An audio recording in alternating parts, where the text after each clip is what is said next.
नमस्कार, आप देख रहे हैं सीएनबीसी आवाज मोतीलाल ओसवाल स्टूडियो से खास कार्यक्रम जहां पर हमारी नजरें रहेंगी आखिरी 1.5 घंटे के कारोबार पर। आखिरी सत्र इस हफ्ते का एक्शन तो खूब सारा देखने को मिला है, सब पर बातचीत करेंगे, लेकिन पहले headlines. Our job is not yet finished and the war against inflation has to continue.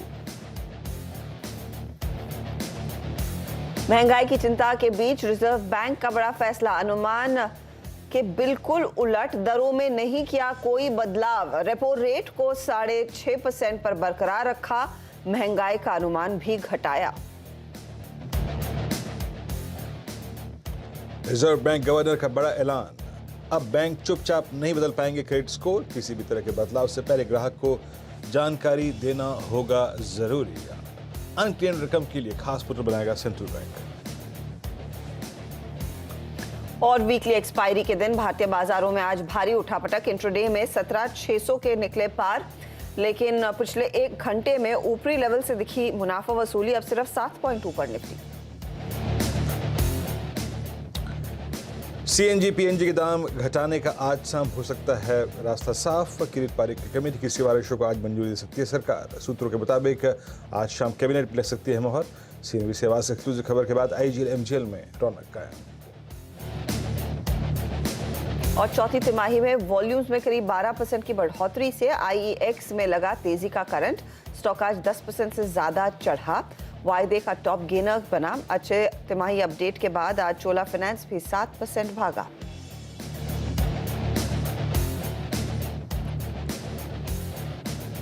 और सीएनबीसी आवाज की बादशाहत बरकरार, फेसबुक और यूट्यूब पर फिर बने नंबर 1। मार्च में यूट्यूब पर लगभग 2.6 करोड़ और फेसबुक पर करीब 70 लाख लोगों ने देखे सीएनबीसी आवाज।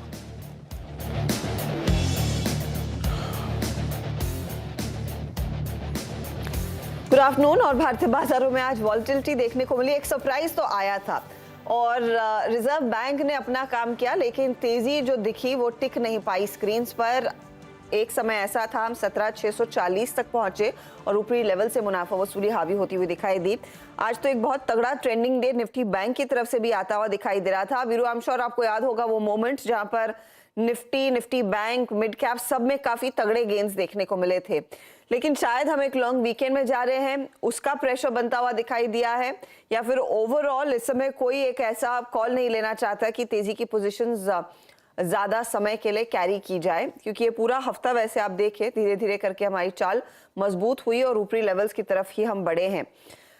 बताइए वीरू, आज क्लोजिंग सेशन के लिए क्या स्ट्रैटेजी होनी चाहिए? देखिए Harshada, good afternoon, let's hope for the best के एक्शन अच्छा हो, लेकिन हर्षदा जो आपने आखिरी बात कही ना, ये वीकली कॉन्ट्रैक्ट ऑलरेडी इतना कुछ दे चुका है कि इससे और कुछ मांगना मेरे ख्याल से थोड़ा सा बेईमानी हो गया हर्षदा। और देखिए इस वीकली कॉन्ट्रैक्ट का सबसे महत्वपूर्ण आंकड़ा था 17 करीब 500, आपको वो मिल गया, आपको 17,600 मिल गया, आपको 17,640 मिल गया, निफ्टी बैंक पे आपको 41,300 मिल गया। मेरे ख्याल से इससे ज़्यादा की उम्मीद करना is called asking for too much मेरे ख्याल से। देखिए प्री पॉलिसी पोस्ट पॉलिसी सब कुछ ठीक ठाक मिला। आज हमारी सुबह की अप्रोच क्या थी? लेवल टू लेवल ट्रेड हुआ है Harshada, level to level trade. लेके आइए आज का सीएनबीसी आवाज का लेवल 1, बेस 1। मैंने एग्जैक्टली मॉर्निंग कमेंट्री में कहा था कि आइदर इट्स प्री पॉलिसी और पोस्ट पॉलिसी, जो चीज काम आएगी वो होगी कल का बेस। 1.37 CR 17,500 की पुट का आउटस्टैंडिंग वाई था, वही हर्षदा आज का लो है। निफ्टी का आज का इंट्राडे लो जो है वो करीब है 17,503, मैंने लेवल मेंशन किया था 17,504। ये पुट राइटर के बेस के ऊपर डिप मिले बाय कीजिएगा, आपको एक स्विंग मिलेगा ऊपर की तरफ, रेजिस्टेंस के लेवल लेके आइएगा। पहला टसल जोन जो होगा वो होगा करीब 571 का, उसके बाद 610 का। 610 is falling 100 exponential moving average, और उसके बाद 648, 640 तक का स्विंग देके आए हैं हम इस वक्त, और 640 का स्विंग देने के बाद हम बैकफुट पे आए हैं। मेरे ख्याल से हर्षदा इस वीकली कॉन्ट्रैक्ट में हमें इतना कुछ मिल चुका है कि पूछिए मत। इस वीकली कॉन्ट्रैक्ट में वैसे सेशन कम थे, एक कम था, और शुक्रवार सोमवार उसके बाद अगर आप देखें एक छुट्टी, और उसके बाद ये 2 सेशन, तो मेरे ख्याल से इस पर बहुत कुछ मिल चुका है।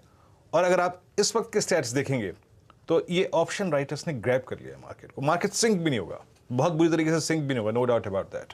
It's all about option writers now. लेके आइए सेट्स। आप हमेशा 17,600 की कॉल देखिए, 17,700 की कॉल देखिए, 17,500 की पुट देखिए, 17,600 की पुट देखिए। ये देखिए 600 पे आउटस्टैंडिंग वाई 2 करोड़, 700 पे 1.25 करोड़ लगभग, यानी करीब 4 करोड़ कॉल खड़ी हुई है यहाँ पे। और पुट्स में 17,600 की पुट में लगभग 90 लाख और 17,500 पे लगभग 2 करोड़ पुट, 3 करोड़ का आउटस्टैंडिंग वाई, जो कि इंडिकेट करता है कि इस क्लोजिंग को बेट करना या फिर डायरेक्शनल कॉल लेना मूर्खता हो गया रिश्ता। मैं अब निफ्टी पे जितना सुबह खूबसूरत ट्रेड मिल चुका है ना, अब अवॉइड करूंगा फ्रेंकली स्पीकिंग। निफ्टी बैंक आपकी स्क्रीन पे लेके आइएगा। निफ्टी बैंक में मैं सिर्फ एक अच्छी क्लोजिंग का इंतजार कर रहा हूं। हर्षदा मैं कोई ट्रेड नहीं लूंगा। We are heading towards extended weekend. सुबह मेरी अप्रोच यही थी, any dip towards base one, that is 4810, 40,810। क्या था वो? 40,810 हमारा 20 वीक एक्सपोनेंशियल मूविंग एवरेज है और वो 3 पुट राइटर्स के जोन थे। ये देखिए 810, और ये पुट राइटर्स का जोन था 800, 700, 600, 500, और a swing towards 41,180 on the higher side लेके आइएगा। 41,180, उसके बाद करीब करीब 41,366 तक का आपको मिल जाएगा। वो मिल चुका है रिश्ता। और अगर आप इस वक्त का डेटा देखें, इनफैक्ट मैं 12 बजे का डेटा भी देख रहा था, ऑप्शन राइटर्स ने आपको पकड़ लिया है। चाहे वो 41,200 की कॉल हो, 41,400 की कॉल हो, 41,500 की कॉल हो, 41,100 की कॉल हो, 41,000 की पुट हो, 40,900 की पुट हो और 40,800 की पुट हो, आप ये स्कीम देख सकते हैं। 41,200 पे 1 करोड़ का आउटस्टैंडिंग वाई है हर्षदा, और नीचे 41,000 की पुट पे 72 लाख का आउटस्टैंडिंग वाई। हर्षदा मैं इस क्लोजिंग में, जो कि समर्पित है इस वक्त ऑप्शन राइटर्स को, कोई डायरेक्शनल कॉल नहीं लूंगा, कोई इंडेक्स पे ट्रेड नहीं लूंगा। सुबह एक अच्छा ट्रेड आकर जा चुका है। Harshada over to you. और कभी कभी अच्छे ट्रेड्स को बुक कर लेना ही बेस्ट रहता है वीरू, वही आज शायद लोगों ने किया है, इसीलिए हम 17,600 से थोड़ा बहुत स्लिप करते हुए दिखाई दे रहे हैं। लेकिन आज का दिन अगर आप देखें, इस समय आपको लेवल्स फ्लैट दिखाई देंगे, वरना है तो अच्छा ट्रेंडिंग तेजी वाला दिन, इसीलिए तेजी वाले स्टॉक्स आपकी स्क्रीन पर पहले लेकर आ रहे हैं। अदानी एंटरप्राइजेस 4% ऊपर लगभग, बजाज फाइनेंस में लगातार दूसरा दिन है तेजी का, तीसरा दिन है राधा तेजी का, 2.5% का इजाफा। IEX फिर से फॉर्म में आता हुआ 10% के गेंस, और चोला फाइनेंस में भी हमने देखा करीब करीब 3% से ज्यादा की तेजी आज के दिन बनती हुई दिखाई दी है। इसके अलावा आज देखिए IT कंपनियों में थोड़ा सा एक बैकफुट पर ट्रेड है। HCL टेक 2.25% नीचे, टेक महिंद्रा में हल्का सा करेक्शन, डाबर के दरअसल Q4 अपडेट के बाद हमने देखा स्टॉक करेक्ट होता हुआ, और वहां पर बाटा में भी हमने देखा है करीब करीब 1.5% तक का दबाव बनता दिखाई दिया है। तो ये कुछ स्टॉक्स हैं जहां पर आज मुनाफा वसूली होती हुई दिखाई दे रही है। चलिए आपके लिए फटाफट से जानकारों को जोड़ना शुरू करते हैं और फिर उनसे समझेंगे कि आज आप क्लोजिंग के लिए क्या ट्रेड लेकर जाएंगे। याद रखिएगा आज एक्सपायरी भी है वीकली, जैसे वीरू मेंशन कर रहे थे, तो इम्पोर्टेंट सत्र, और ऑफ कोर्स हम एक लॉन्ग वीकेंड में उतर रहे हैं। हमारे साथ है प्रकाश गाबा, मानस जायसवाल, रुचित जैन, साथ ही साथ जोड़ेंगे आशीष महेश्वरी को और प्रशांत सावंत को भी, और फंडामेंटल्स के लिए बात होगी अरहंत कैपिटल के आशीष महेश्वरी से। ये सब आपको बताएंगे कि इन ट्रेड्स में क्या मौके हैं, कहां पर आपने पोजीशन लेनी है, कैरी करनी है या फिर आपने क्लोज करनी है। साथ ही साथ याद रहे कि आज शाम को दरअसल है cabinet committee on economic affairs की खास बैठक। गैस कंपनियों पर शायद किरिट पारेख की सिफारिशें चर्चा में आएंगी, वहां पर अप्रूवल मिल सकता है। लक्ष्मण रॉय को इस बड़ी खबर पर जोड़ेंगे। RBI पॉलिसी में एक सरप्राइज आया, लेकिन सरप्राइज के पीछे कारण क्या हो सकता है, ये नीरज से जानेंगे आगे। और साथ ही साथ हर रोज की तरह 4 का चौका भी लेकर आएंगे। प्रशांत सावंत से लेंगे सस्ता ऑप्शन, मानस देंगे आज FNO का सुपरस्टार, आशीष चतुर्मोता से जानेंगे चार्ट का चमत्कार, तो आशीष महेश्वरी देंगे मिड कैप फंडा। 2:45 बजे सुमित को जोड़ेंगे। अब अगले हफ्ते से पूरा सीजन और पूरा फोकस Q4 रिजल्ट्स का किक ऑफ होता हुआ दिखाई देगा, तो किन सेक्टर्स पर करें फोकस, किस तरह का परफॉर्मेंस आ सकता है चौथी तिमाही में, उस पर भी बातचीत होगी। और आज 2:50 पर हमारे साथ क्वांटम सिक्योरिटीज के डायरेक्टर नीरज दीवान भी जुड़ने वाले हैं। इन सब से होगी डिटेल में चर्चा। जी हाँ, चलिए अभी काम करते हैं, ट्रेड से क्रम शुरू करते हैं। हमारे साथ पैनल में मौजूद हैं इस वक्त रुचित, मानस और प्रकाश सर। आप तीनों का स्वागत है कार्यक्रम में। प्रकाश सर, आपका ट्रेड क्या होगा और इंडेक्स पे कोई कॉल लेंगे सर या फिर अवॉइड करेंगे इस वक्त? एक्चुअली इंडेक्स में अवॉइड करूंगा, क्लियर कट। मुझे तो स्ट्रेंथ नजर नहीं आती और वीकनेस होगी थोड़ा नीचे लोअर लेवल दिखता है, तो बेस्ट अवॉइड। लेकिन स्टॉक जो पसंद है इस वक्त वो है सिंजीन। सिंजीन का जो चार्ट है, फार्मा स्टॉक्स अच्छे नजर आते हैं आज। सिंजीन का चार्ट में थोड़ी स्ट्रेंथ नजर आती है। ट्रेड कर रहा है 604 में सिंजीन। 600 रुपए का स्टॉप लगाना है, ज्यादा नहीं, 4 रुपए। 615 से 620 ये नजर आते हैं सिंजीन। ओके का ट्रेड आप लेकर चल रहे 615 620 के टारगेट के लिए मौका तेजी का है। मानस, आफ्टरनून आपका ट्रेड क्या रहेगा? गुड आफ्टरनून हर्षिता जी। तो देखिए, जो खरीदारी करनी है वो एस्ट्रल में करनी है। एस्ट्रल में रिवर्सल के साइन देखने को मिले हैं। स्टॉक ने हायर टॉप हायर बॉटम का कंफर्मेशन दिया है, 20 डे मूविंग एवरेज के ऊपर निकला है, बेहतर वॉल्यूम्स देखने को मिले हैं। तो आई थिंक एस्ट्रल में एक बाउंस बैक के लिए एक लॉन्ग ट्रेड लेना चाहिए। करंट लेवल्स पे खरीदारी करिए। 1364 का आपको स्टॉप लॉस रखना है और ऊपर की तरफ 1440 तक के टारगेट्स आपको देखने को मिल सकते हैं। ऑप्शन ट्रेड भी ले सकते हैं, यहाँ पर 1400 का कॉल ऑप्शन ले सकते हैं। 35 रुपए पे ट्रेड हो रहा है। 24 रुपए की स्टॉप लॉस से खरीदारी कर सकते हैं 55 रुपीज के टारगेट के लिए। तो ये फिलहाल एस्ट्रल में एक तेजी का ट्रेड आ रहा है। आप या तो ऑप्शन लीजिए 1400 वाला, या फिर अगर आप फ्यूचर्स या कैश में लेना चाह रहे 1440 की तरफ बढ़ेगा। स्टॉक में बहुत तगड़ा मोमेंटम देखने को मिला है, 4.5% तक की तेजी इसमें बनती दिखाई दी है। रुचित, आफ्टरनून आपका trade? Very good afternoon. I think realty space में आज जो मोमेंटम पिक हुआ है, काफी समय का अंडर परफॉर्मेंस के बाद ये पुल बैक मूव है, जो हमें लग रहा है कि आने वाले हफ्ते में भी कंटिन्यू रह सकता है। तो Oberoi realty with in the space एक फॉलिंग ट्रेंड लाइन का ब्रेकआउट आज ये स्टॉक देते हुआ नजर आया। तो ओबेरॉय रियल्टी में मेरी खरीदारी की सलाह रहेगी 874 के नीचे स्टॉप लॉस रखे, 845 से 850 के टारगेट रेंज, सॉरी 945 से 950 के टारगेट रेंज स्टॉक में एक्सपेक्ट कर सकते हैं। ओके आपके स्क्रीन पे ओबेरॉय रियल्टी देखिए। एक ट्रेड आया आपका एस्ट्रल मानस का और ओबेरॉय रियल्टी। ओबेरॉय पहले से ही एक ऐसा चार्ट रहा है जो इस स्पेस में अच्छा कर रहा था और करीब 899, और आप समझ लीजिएगा कि पिछले 3-4 दिन से इसमें काफ़ी स्ट्रॉन्ग मूव था। 820 से 840, 50, 8 की जर्नी स्टार्ट हुई थी 870 से, और अब करीब करीब 900। तो रियल स्टेट स्पेस के लिए ये इंटरेस्ट रेट हाइक का दौर का जो पॉज और एस्ट्रल रियल स्टेट एंसिलरी सबके लिए काफ़ी शानदार रहा। एस्ट्रल आपकी स्क्रीन पे हाई की ट्रेडिंग मार्केट ट्रेड करता हुआ एट 1392 और एक स्ट्रॉन्ग मूव अब 20 डे एक्सपोजिंग एवरेज है। प्रशांत को रखिए अब स्क्रीन पर। प्रशांत, आज 12 बजे जब मैं आपके साथ कार्यक्रम कर रहा था, आपने एक सस्ता ऑप्शन ट्रेड में, मतलब हीरो जीरो ट्रेड में बैंक निफ्टी की एक पुट रिकमेंड की थी और स्विंग अच्छा मिला उस पुट में। उस पुट का प्रीमियम लेके आइए स्क्रीन पे एक बार, क्या है एग्जैक्टली एक बार देखने की कोशिश करता हूँ, क्योंकि या तो उसको अब काट लें या फिर एग्जैक्टली खड़े रहने दें। थॉट ये था कि एक इंट्राडे डाउन स्विंग मिलेगा और यहाँ पे जो टारगेट था 170 का था, 170-200, और वो करीब 181 का हाई लगा के आई। मेरे ख्याल से आपका टारगेट हिट हो गया, तो उस पर दोबारा बात करने का तर्क बनता ही नहीं है। प्रशांत, आपका ट्रेड क्या होगा इस वक्त का? जी वीरू जी, एक ब्रेकडाउन मुझे दिखाई दे रहा है एक छोटी ट्रेंड लाइन का 45 डिग्री, एक स्मॉल स्विंग ट्रेंड लाइन का, वो है डाबर में। अभी हम करीबन 530 के जस्ट आसपास चल रहे हैं। मैं स्टॉप लॉस रखना चाहूंगा 538, 538, और जो मेरा टारगेट होगा वो 515 का टारगेट वन होगा, 515। ओके, डाबर में आप सेल कर रहे हैं। डाबर आपकी स्क्रीन पे डे लो की ट्रेजेक्टरी में वैसे ही आके ट्रेड कर रहा है। बहुत अगर आप देखिए परेशानी से दौर से गुजरता हुआ स्टॉक का well below 200 day exponential moving average और डे लो के क्लस्टर में 529 पैकेट ट्रेड करता हुआ। अच्छा, अब आते हैं मतलब पैनल की कॉल्स बड़ी अच्छी थी। एस्ट्रल डे हाई पर, और इस वक्त आपका एस्ट्रल भी डे हाई पर है, और अभी जो एक कॉल की ना ये सिंजन, ये भी डे हाई पे ट्रेड करती हुई। ओबेरॉय रियल्टी भी डे हाई पे आके ट्रेड कर रहा है। Let's bring DLF real estate space से। ये क्या कर रहा है आपकी स्क्रीन पर? डीएलएफ करीब 381 की ट्रेजेक्टरी पे डे हाई पर आके ट्रेड करता हुआ। रुचित, आपका डीएलएफ पे टेक क्या होगा? चार्ट तो ये भी काफ़ी क्लीन है, सारे क्लस्टर ऑफ जिसको इसने वॉलेट किया, डे हाई का क्लस्टर। आपका टेक इस स्टॉक पे? सडनली आई थिंक काफी क्लियर चार्ट्स है, क्योंकि जो ट्रेंड लाइन है स्टॉक में पिछले कुछ समय का जो कंसोलिडेशन था उसका ब्रेकआउट आज स्टॉक में आया। सेकेंडली, आज के स्टेशन में जो वॉल्यूम्स देखे तो जो पिछले कुछ दिनों में डेली एवरेज वॉल्यूम्स हो रहे उससे काफी बेहतर वॉल्यूम्स के साथ में ये मूव है। तो यहाँ पे भी व्यू पॉजिटिव है। ऊपर नियर टर्म में 400 तक के लेवल्स ये स्टॉक में भी एक्सपेक्ट कर सकते हैं। एक मौका तेजी का, स्टॉक देखिए 4% ऊपर। ओबेरॉय रियल्टी भी आप ट्रैक कर रहे हैं। डीएलएफ के लिए वो रिपोर्ट भी हम पढ़ रहे थे कल कि दरअसल जो सर्कल रेट्स है, जो बॉम्बे में हम रेडी रेकनर रेट कहते हैं, वो सर्कल रेट्स दरअसल हरियाणा सरकार ने अच्छे खासे बढ़ा दिए हैं।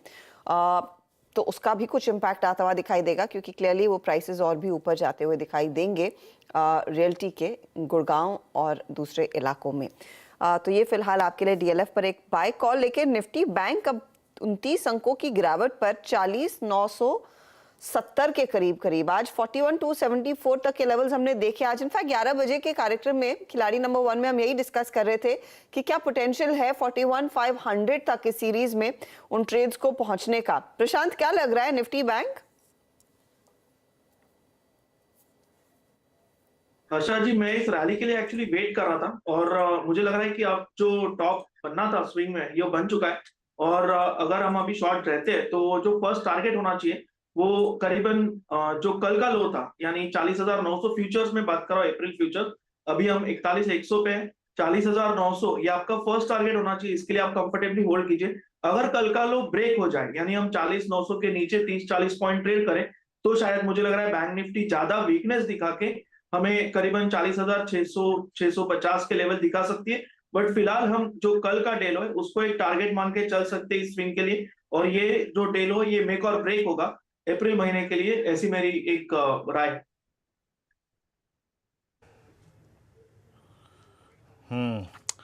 आपकी स्क्रीन पे निफ्टी बैंक थोड़ा डीलो की क्लस्टर की तरफ खिसकता हुआ, इट्स 4989 डीएलएफ रेट सेंसिटिव्स में डीएलएफ काफ़ी अच्छा खासा करता हुआ, ओबरा रियल्टी अच्छा करता हुआ। सिंजन प्रकाश सर की कॉल है। इनफैक्ट अपने पूरे वायर को देख रहा हूँ ना, डेटा को देख रहा हूँ, तो सिर्फ ये 4-5 ट्रेड्स इस वक्त स्क्रीन पर फ्लोट हो रहे हैं। चॉइसेस की काफ़ी कमी है। एक बार आप टाटा कंज्यूमर लेके आइएगा, एक शॉर्ट कॉल गई है डाबर पे, but look at Tata consumer 730 पे फर्म स्ट्रॉन्ग, और ये एक गोदरेज सीपी काफ़ी स्ट्रॉन्ग था एक स्ट्रक्चर, लेकिन वो भी इतना डिलीवर नहीं कर पाया जितना इसने डिलीवर किया। मानस, एक बार जरा आप टाटा कंज्यूमर को देखेंगे, एक स्ट्रॉन्ग मूव, और वो 21 दिसंबर से जो स्लोपिंग डाउनवर्ड चैनल थी वो बाइसेक्ट हुई थी आपकी 710 पे, now it's stay high. Any thoughts on Tata consumer? देखिए, पिछले 3 वीक में स्टॉक ने एक स्ट्रॉन्ग बॉटम बनाया है 690 के आसपास, और अब तो एक क्लियर कट ट्रेंड दिख रहा है, हायर टॉप्स हायर बॉटम्स का ट्रेंड है। इंपॉर्टेंट मूविंग एवरेजेस ब्रीच हो गए हैं, 20 डे और 50 डे मूविंग एवरेज ब्रीच हो गए हैं। आई थिंक ये रैली कंटिन्यू होगी। स्टॉक अपने 100 डे मूविंग एवरेज जो कि 738 के आसपास है उसको टेस्ट करेगा, और बहुत उम्मीद है कि स्टॉक 750 या 55 के लेवल्स भी टेस्ट करे, जो कि 200 डे मूविंग एवरेज है। तो ये पूरा रिट्रेसमेंट होगा, जो 820 से हमने गिरावट देखी थी उसका 50% रिट्रेस करेगा स्टॉक। तो अभी भी स्ट्रेंथ लगती है और अभी भी खरीदारी करने के मौके हैं। 719 के स्टॉप लॉस से करंट लेवल्स पे भी खरीदारी करनी चाहिए, 750 रुपए के टारगेट के।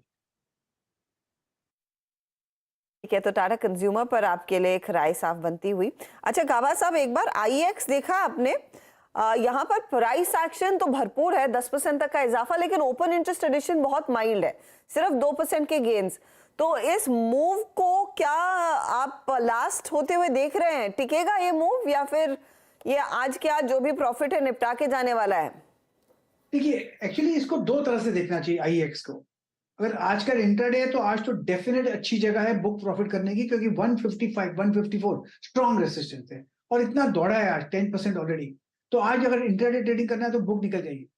लेकिन अगर इसको थोड़ा लॉन्ग टर्म पर्सपेक्टिव से देखें तो लगता है 125 130 ये एक अच्छा बेस बन रहा है, और लगता है यहाँ पर ये संभल जाए। अगर नजरिया लंबा है कुछ 5-6 महीने का, तो यहाँ पर फिर होल्ड करने की जगह है। लेकिन profit is better than time, hope, पैसा ले जाना चाहिए। I completely agree, profit is better than hope for sure.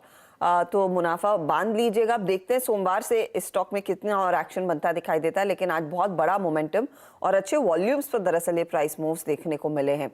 चलिए, आईएक्स की बात की, जो पावर कंपनीज को ऑफ कोर्स पावर सप्लाई करने वाला एक्सचेंज है, लेकिन अब बात करते हैं गैस कंपनियों की। आपको याद होगा सबसे चर्चित पिछले हफ्ते से आईजीएल और एमजीएल रहे हैं, और साथ ही साथ बाकी गुजरात गैस जैसी कंपनियां, क्योंकि उम्मीद थी कि पिछले हफ्ते जो कैबिनेट की बैठक हुई थी उसमें किरिट पारेख कमेटी की सिफारिशों को मंजूरी मिलेगी, लेकिन तब ये डिसीजन नहीं लिया गया। आज इस पर चर्चा होती हुई दिखाई दे सकती है, ये सूत्र हमें बता रहे हैं, और लक्ष्मण रॉय हमारे साथ जुड़ गए हैं जो दरअसल ऐसी सभी खबरों को पहले ही आपके सामने लेकर आते हैं। लक्ष्मण, बताइए कितने चांसेस कि एक गो अहेड मिल जाए किरिट पारेख की सिफारिशों को? इसकी बहुत ज़्यादा चांसेस है, करीब 90% संभावना है कि सरकार इसको मंजूरी दे दे और ये कैबिनेट के एजेंडे में इसको शामिल कर लिया गया है। और यहाँ पे एक चीज़ साझा करना चाहूँगा कि जो सिफारिश है क्रित पारिक कमेटी की, उन सिफारिशों को पहले पेट्रोलियम मंत्रालय ने समीक्षा की, उसको मंजूरी दी। फिर पिछले हफ्ते प्रधानमंत्री कार्यालय में इस पर बैठक हुई। प्रधानमंत्री कार्यालय, वित्त मंत्रालय, पेट्रोलियम मंत्रालय के अधिकारी बैठे थे, उसकी समीक्षा की गई। उसके बाद ये प्रस्ताव कैबिनेट के पास लाया गया है। तो काफ़ी ज़्यादा होमवर्क किया जा चुका है। ये जो प्रस्ताव कैबिनेट के पास लाया गया है, अगर ये हूबहू किरीट पारिक कमेटी की सिफारिशों के आधार पर कैबिनेट इसे मंजूरी दे देती है, और तो फिर ये हुआ कि जो नेचुरल गैस की कीमतें हैं उसको तय करने का अभी जो फॉर्मूला है वो फॉर्मूला बदल जाएगा। और फॉर्मूला बदल जाएगा तो फिर किरीट पारिक कमेटी ने सिफारिश की थी कि जो पुराने गैस फील्ड से जो गैस निकाली जाती है वहाँ पे एक लोअर लिमिट और एक सीलिंग रख दीजिए। $4 पर MMBTU कम से कम कीमत हो और अधिकतम $6.5 पर MMBTU कीमत होनी चाहिए गैस की। और जो डिफिकल्ट फील्ड से गैस निकाले जाते हैं उस पे भी कहा था कि उस पे आप आगे चल के 2027 तक आप इसको पूरी तरह से डिकंट्रोल कर दीजिए और पुराने गैस फील्ड वाले को 2026 तक डिकंट्रोल कर दीजिए। तो ये चरणबद्ध तरीके से डिकंट्रोल करने की सिफारिश की गई थी और उस पर आज कैबिनेट की बैठक में मुहर लगने की पूरी संभावना है। लक्ष्मण, मुझे याद है पिछले हफ्ते इस बात को लेकर काफी ज्यादा चर्चा हो रही थी, क्योंकि पिछले हफ्ते ही वो ओपेक का बम फटा था, जहां पर उन्होंने कहा था कि हम अब प्रोडक्शन कट करने वाले हैं और 75 वाला क्रूड एक दिन में ओवरनाइट $85 पर पहुंचा। फिर ये सवाल उठ रहा था कि क्या किरीट पारिक की इस सिफारिशों पर वाकई में सरकार अमल करेगी, क्योंकि उन सिफारिशों में ये भी रखा गया है कि कच्चे तेल को भी एक बेंचमार्क के तौर पर लेना चाहिए। इस तरह के एनवायरनमेंट में क्या सरकार कंफर्टेबल होगी वो बेंचमार्क्स मानने के लिए? देखिए, दरअसल इसके जो मैंने कहा कि पिछले दिनों प्रधानमंत्री कार्यालय में समीक्षा हुई थी, दरअसल इस मुद्दे पर काफ़ी ज़्यादा बातचीत हुई। हालांकि तब तक ओपेक ने गैस प्रोडक्शन को कम करने का फैसला नहीं लिया था, तो लेकिन अब जो है सो अब उस वक्त जो समीक्षा हुई थी उसमें ये निकाला गया था कि अगर इस सिफारिश को मान लिया जाता है तो गैस की कीमतें करीब $2 पर MMBTU से लेकर के $5 पर MMBTU तक कम हो सकती है, क्योंकि अपर सीलिंग यहाँ पे दिया गया है $6.5 पर MMBTU, जो किरीट पारिक कमेटी की सिफारिश है। अभी गैस की कीमत है आपको 8.57 पुराने गैस फील्ड से निकाले जाते हैं, तो यहाँ करीब $2 का आपको कीमत कम होता हुआ दिखेगा। और डिफिकल्ट फील्ड से $12.12 पर MMBTU है और अधिकतम पे जाए तो $6.5 पर MMBTU, तो वहाँ भी कटौती होती हुई दिखेगी। लेकिन अब ये जो नया मामला यहाँ पे पेश आ गया है, इसके इफेक्ट का अभी आकलन करना मुझे लगता है कि मुश्किल होगा, क्योंकि ये बड़े विशेषज्ञों की टीम बैठती है, वो उसका आकलन करती है। लेकिन किरीट पारिक कमेटी की सिफारिश के बाद सरकार को ये मोटा मोटे अंदाजा है कि गैस की कीमतें यहाँ से कम जाएंगी, ऊपर नहीं जाएंगी। ओके, एग्जैक्टली कितना डिडक्शन होगा लक्ष्मण जी, आपने अपने अभी के स्टेटमेंट में बता ही दिया। ये कब से लागू हो पाएंगी? और एक और चीज़ लक्ष्मण जी, ये जो क्वार्टरली रिव्यू का जो विकल्प होगा इसमें क्या होगा? तिमाही आधार पर समीक्षाएं? देखिए, ये काफ़ी महत्वपूर्ण सवाल ये उठ रहा है, क्योंकि किरीट पारिक कमेटी ने कहा है कि अभी जिस तरीके से आप हर एक तिमाही के बाद आप समीक्षा करते हैं वैसा समीक्षा मत करिए, हर महीने समीक्षा इसकी करिए। तो अब पेट्रोलियम मंत्रालय में इस सिफारिश के इस पॉइंट पर काफ़ी ज़्यादा चर्चा हुई कि हर महीने करना ठीक होगा या फिर लंबे ड्यूरेशन के आधार पर किया जाए। तो ये एक कैबिनेट का अंतिम फैसला होगा, किरीट पारिक कमेटी की सिफारिशों के आधार पर जाएँ, हर महीने करें या फिर क्वार्टरली इसका किया जाए। दूसरी चीज़ कि ये कब से लागू होगा, ये भी महत्वपूर्ण सवाल है, लेकिन कैबिनेट में मुझे लगता है कि टाइमलाइन नहीं दिया गया है। जो एजेंसी है, रेगुलेटरी एजेंसी है, वो आगे चल के एक नोटिफिकेशन जारी करेगी और वो बताएगी किस तारीख से हम ये लागू करने जा रहे हैं, और जिस तारीख से लागू करने का फैसला एजेंसी लेगी उसी दिन वो बताया जाएगा वो बैंड क्या होगा, जिस बैंड को पे हम प्राइस अगले एक महीने के लिए या फिर अगले एक क्वार्टर के लिए रखना चाहते हैं। तो कितने दिनों के लिए लागू रहेगा और कब से लागू होगा, ये मुझे लगता है कैबिनेट तय नहीं करेगी। ये आगे चलकर आप देखेंगे एजेंसी की तरफ से जो पेट्रोलियम मंत्रालय के तहत आती है, वो विशेषज्ञों की टीम इसकी समीक्षा करके ये तय करेगी। शुक्रिया इस अपडेट के लिए लक्ष्मण। तो IGL MGL जैसे ट्रेड्स फोकस में और ऑफ कोर्स शाम को नजरें रहेंगी कैबिनेट की उस बैठक पर और वहां से क्या कुछ निकल कर आता है। स्टॉक्स में तेजी है, कोई ट्रेड लेना के फेवर में है आप क्या प्रशांत इस समय IGL MGL या फिर गुजरात गैस में? एक्चुअली हर्षदा, मैं IGL ट्रैक कर रहा हूँ और अगर मैं अभी उसका स्पॉट प्राइस देखूं तो हम करीबन 460 के आसपास है। मुझे लग रहा है कि इसका जो एक मेक और ब्रेक लेवल था 445, इसके ऊपर है। तो बिल्कुल इसमें बायर रह सकते हैं। स्टॉप लॉस हमें वही रखना होगा 444 स्पॉट बेसिस, और होल्ड कर सकते हैं फॉर टारगेट्स अराउंड 480 485। तो ये फिलहाल आईजीएल के लिए एक अपॉर्चुनिटी बन रही है। इस बीच आशीष महेश्वरी भी हमारे साथ जुड़ गए हैं। आशीष जी, चीनी कंपनियों पर पहले चर्चा करेंगे क्योंकि ब्लूमबर्ग के हवाले से एक बड़ी डेवलपमेंट आ रही है कि सरकार अतिरिक्त शुगर एक्सपोर्ट पर रोक लगा सकती है। जो कुल उत्पादन का अनुमान था उसकी शायद उसमें कुछ चेंजेस आते हुए दिखाई देंगे। कुछ और डिटेल्स है तो प्लीज रखिएगा स्क्रीन पर। इस बारी शुगर एक्सपोर्ट कोटा में कोई इजाफा नहीं देखने को मिलेगा। उत्पादन घटने की आशंका के चलते ये फैसला आ सकता है। चीनी काउंटर्स ऊपरी लेवल से हल्के होते हुए दिखाई दे रहे हैं। बलरामपुर नेगेटिव टेरिटरी में आप मवाना देखिएगा 0.5% नीचे। ऊपरी लेवल से सारे स्टॉक्स कूल ऑफ हो रहे हैं। उनके चार्ट्स में इनफैक्ट दिखाई देगा, ऐसे सिर्फ प्राइस एक्शन में नहीं दिखाई देगा। ये तो एक मेजर सेटबैक रहेगा, राइट आशीष महेश्वरी?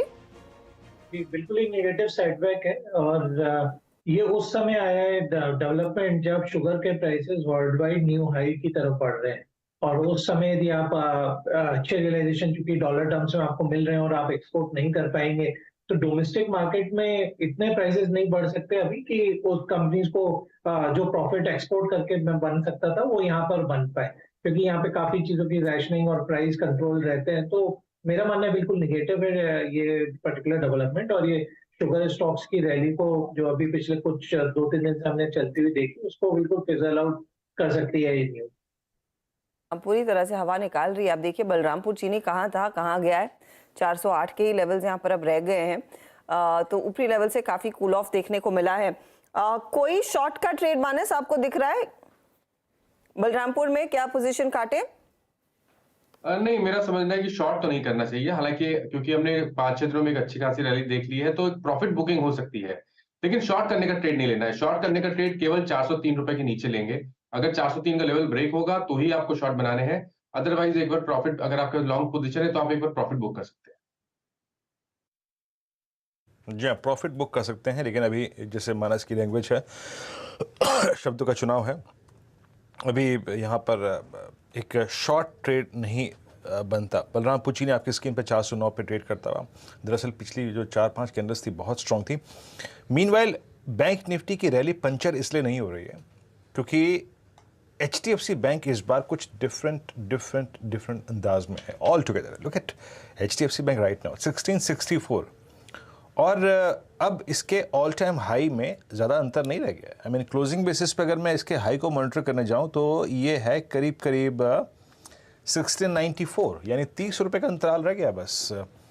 बहुत स्ट्रॉन्ग। और ये सवाल पूछते हैं प्रकाश सर से। प्रकाश सर, क्या गजब की कैंडल है आज की, और कॉन्फिडेंस, एक्सट्रीम कॉन्फिडेंस अभी कहाँ तक लग रहा है? 1690 और ऑल टाइम हाई क्रॉस करने की पॉसिबिलिटी लग रही है आपको इस स्टॉक में इस वक्त? यस, 1663 पे चल रहा है। मुझे लगता है HDFC बैंक जाना चाहिए 1700-1750 तक, क्योंकि स्ट्रक्चर बढ़िया है और हाई टाइम फ्रेम में देखें तो बहुत ही बढ़िया कंसोलिडेशन, और एक बार इस कंसोलिडेशन से बाहर निकला और लगता है निकल चुका है एक्चुअली, ये 1750 जरूर जाएगा HDFC बैंक, और हायर जोन देखेंगे। 1710 की पॉसिबिलिटी प्रकाश सर को लग रही है, और यही एक कारण है कि जो निफ्टी बैंक है वो सिंक नहीं कर रहा है at least.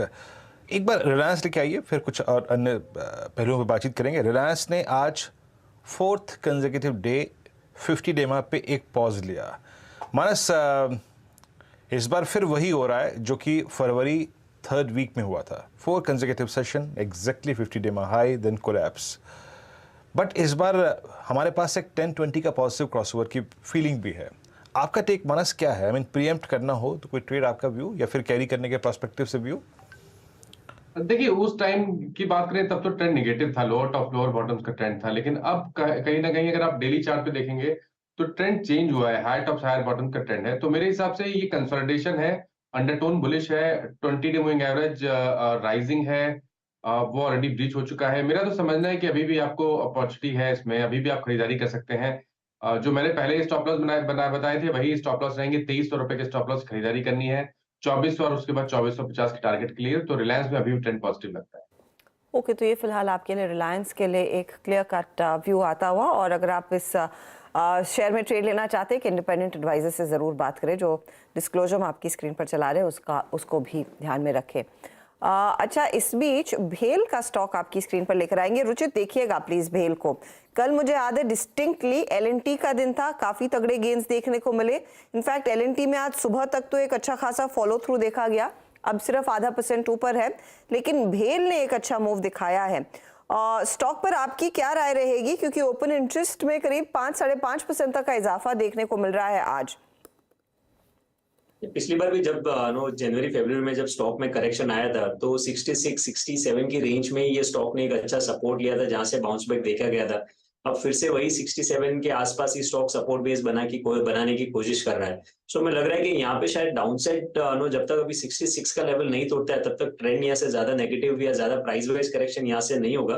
But yes higher levels पे कॉन्फिडेंस ये स्टॉक में तब आएगा जब ये स्टॉक 74 के पार निकलेगा। तो आइडियली फिलहाल हम कह सकते हैं कि ये रेंज बना दिया स्टॉक ने 66 से लेके 74, और इसी रेंज में शॉर्ट टर्म में कंसोलिडेट ये करेगा, और जो भी लेवल पहले ब्रेक होगा फिर एक अच्छा ट्रेंडेड फेज ये स्टॉक में एक्सपेक्ट कर सकते हैं।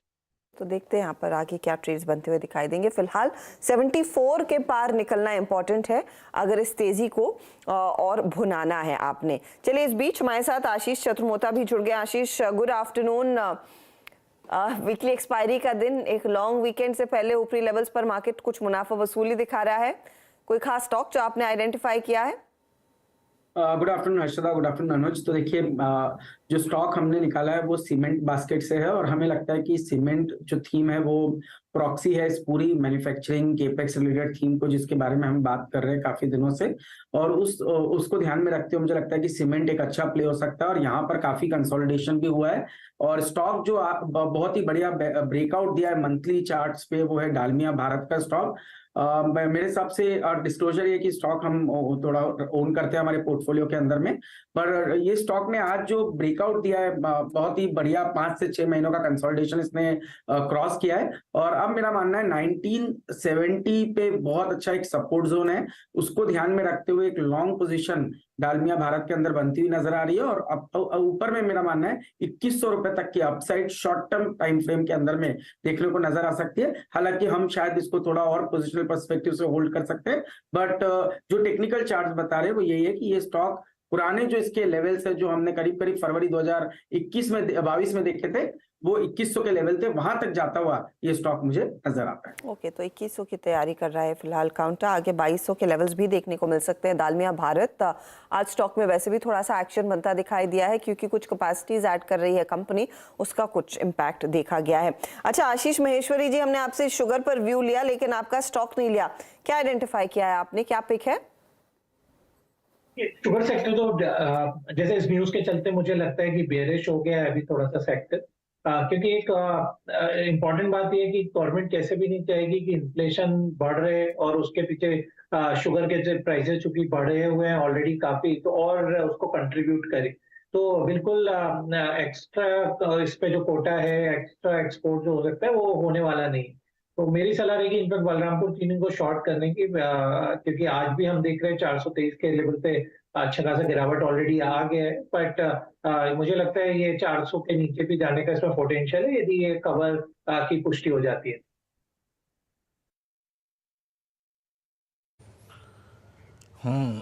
बलरामपुर चीनी पे शॉर्टिंग का थॉट 408 पे ट्रेड करता हुआ इस वक्त डीलो की ट्रेजेक्टरी में आके। अच्छा, मैं HDFC का जिक्र कर रहा था। HDFC तो बैंक तो डे हाई पर है ही। लुक एट HDFC, और ये अब 2726 ये पेयर अच्छा करता हुआ। और एक बात माननी होगी रुचित के HDFC का चार्ट ज़्यादा क्लियर है, and it's a typical flag जिस पे फ्लोट करता हुआ 2725। अगर ये क्लोज इस लेवल पे आ रहा है तो आप किसी अप्रैल के slightly out of money for instance 2800 की कॉल पे फोकस करेंगे रुचित? क्या बेहतरीन चार्ट है इस वक्त HDFC का। आई थिंक चार्ट सेक्टर काफी पॉजिटिव है, और पिछली बार जो स्टॉक ने ऑल टाइम हाई बनाया था वो 2780 के आसपास था जनवरी महीने में।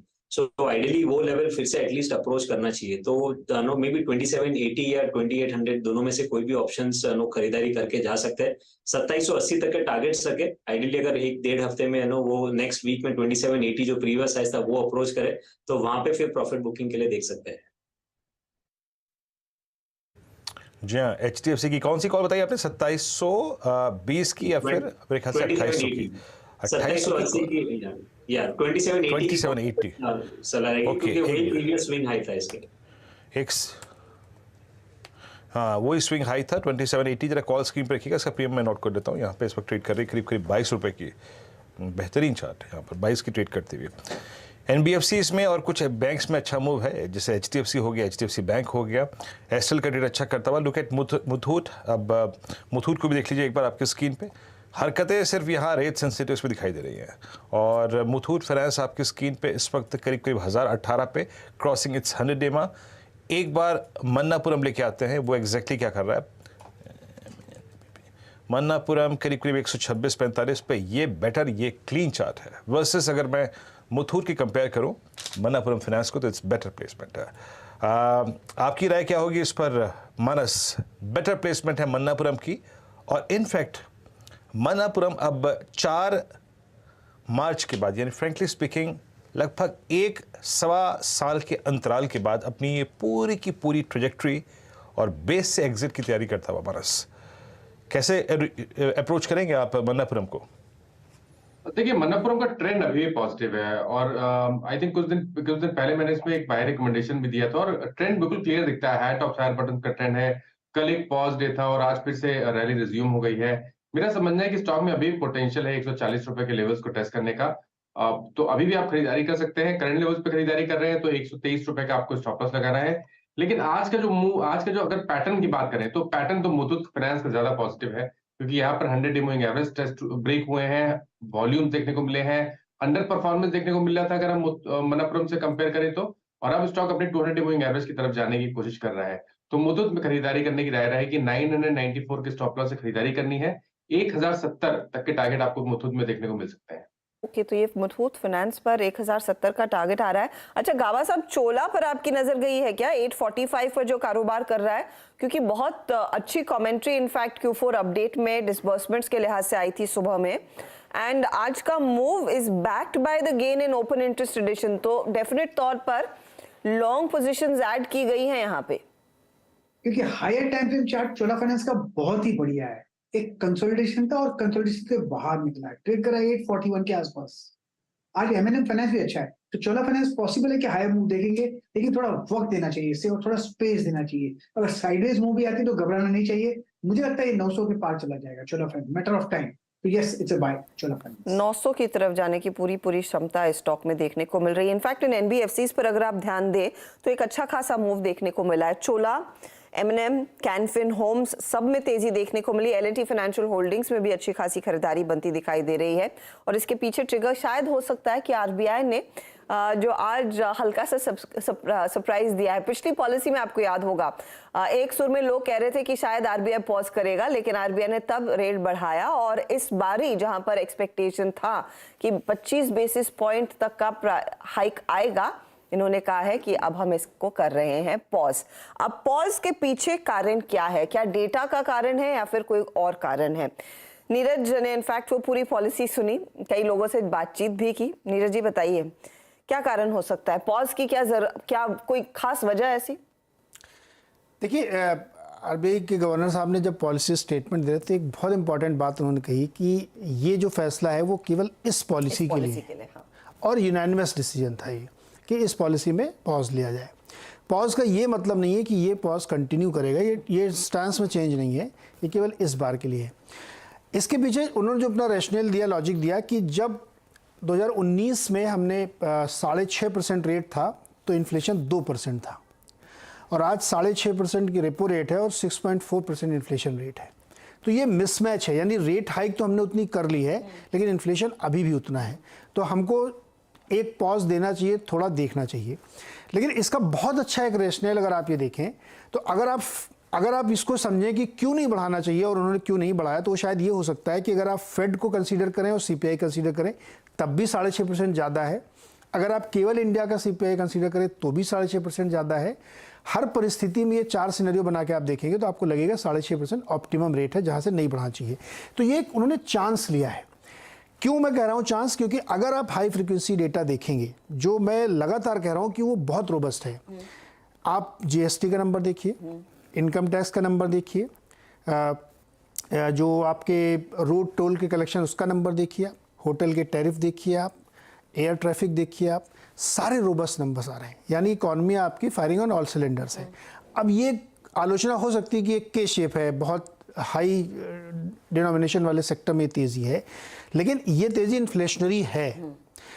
इसको देखते हुए अगर आप ये इन्फ्लेशन नहीं कंट्रोल कर पा रहे हैं, नहीं बढ़ा रहे हैं, तो शायद वो ये देखना चाहते हैं कि मासेस के बीच में या टियर 3, 4, 2, 5, 6 सिटीज़ में इसको रोक सकते हैं। तो ये उन्होंने रिस्क लिया है कैलकुलेटेड कि 50 दिन बाद अगली पॉलिसी फिर आएगी, उससे पहले एक फेड की पॉलिसी आएगी, तो लेट्स सी कि 50 दिन में शायद इन्फ्लेशन कम हो जाए, जैसा उन्होंने अनुमान भी लगाया कि 5.1% अगले 3 क्वार्टर तक और 4th क्वार्टर में 5.4 होगी जाके।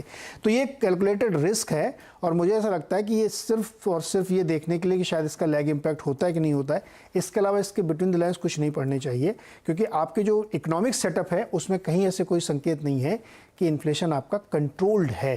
इसलिए मुझे लगता है कि उन्होंने एक रिस्क लिया है ये देखने के लिए सिर्फ। अच्छा, इस रिस्क को क्या ये रिस्क रिवॉर्ड में बदलेगा? आशीष महेश्वरी जी, आपकी एनालिसिस क्या है?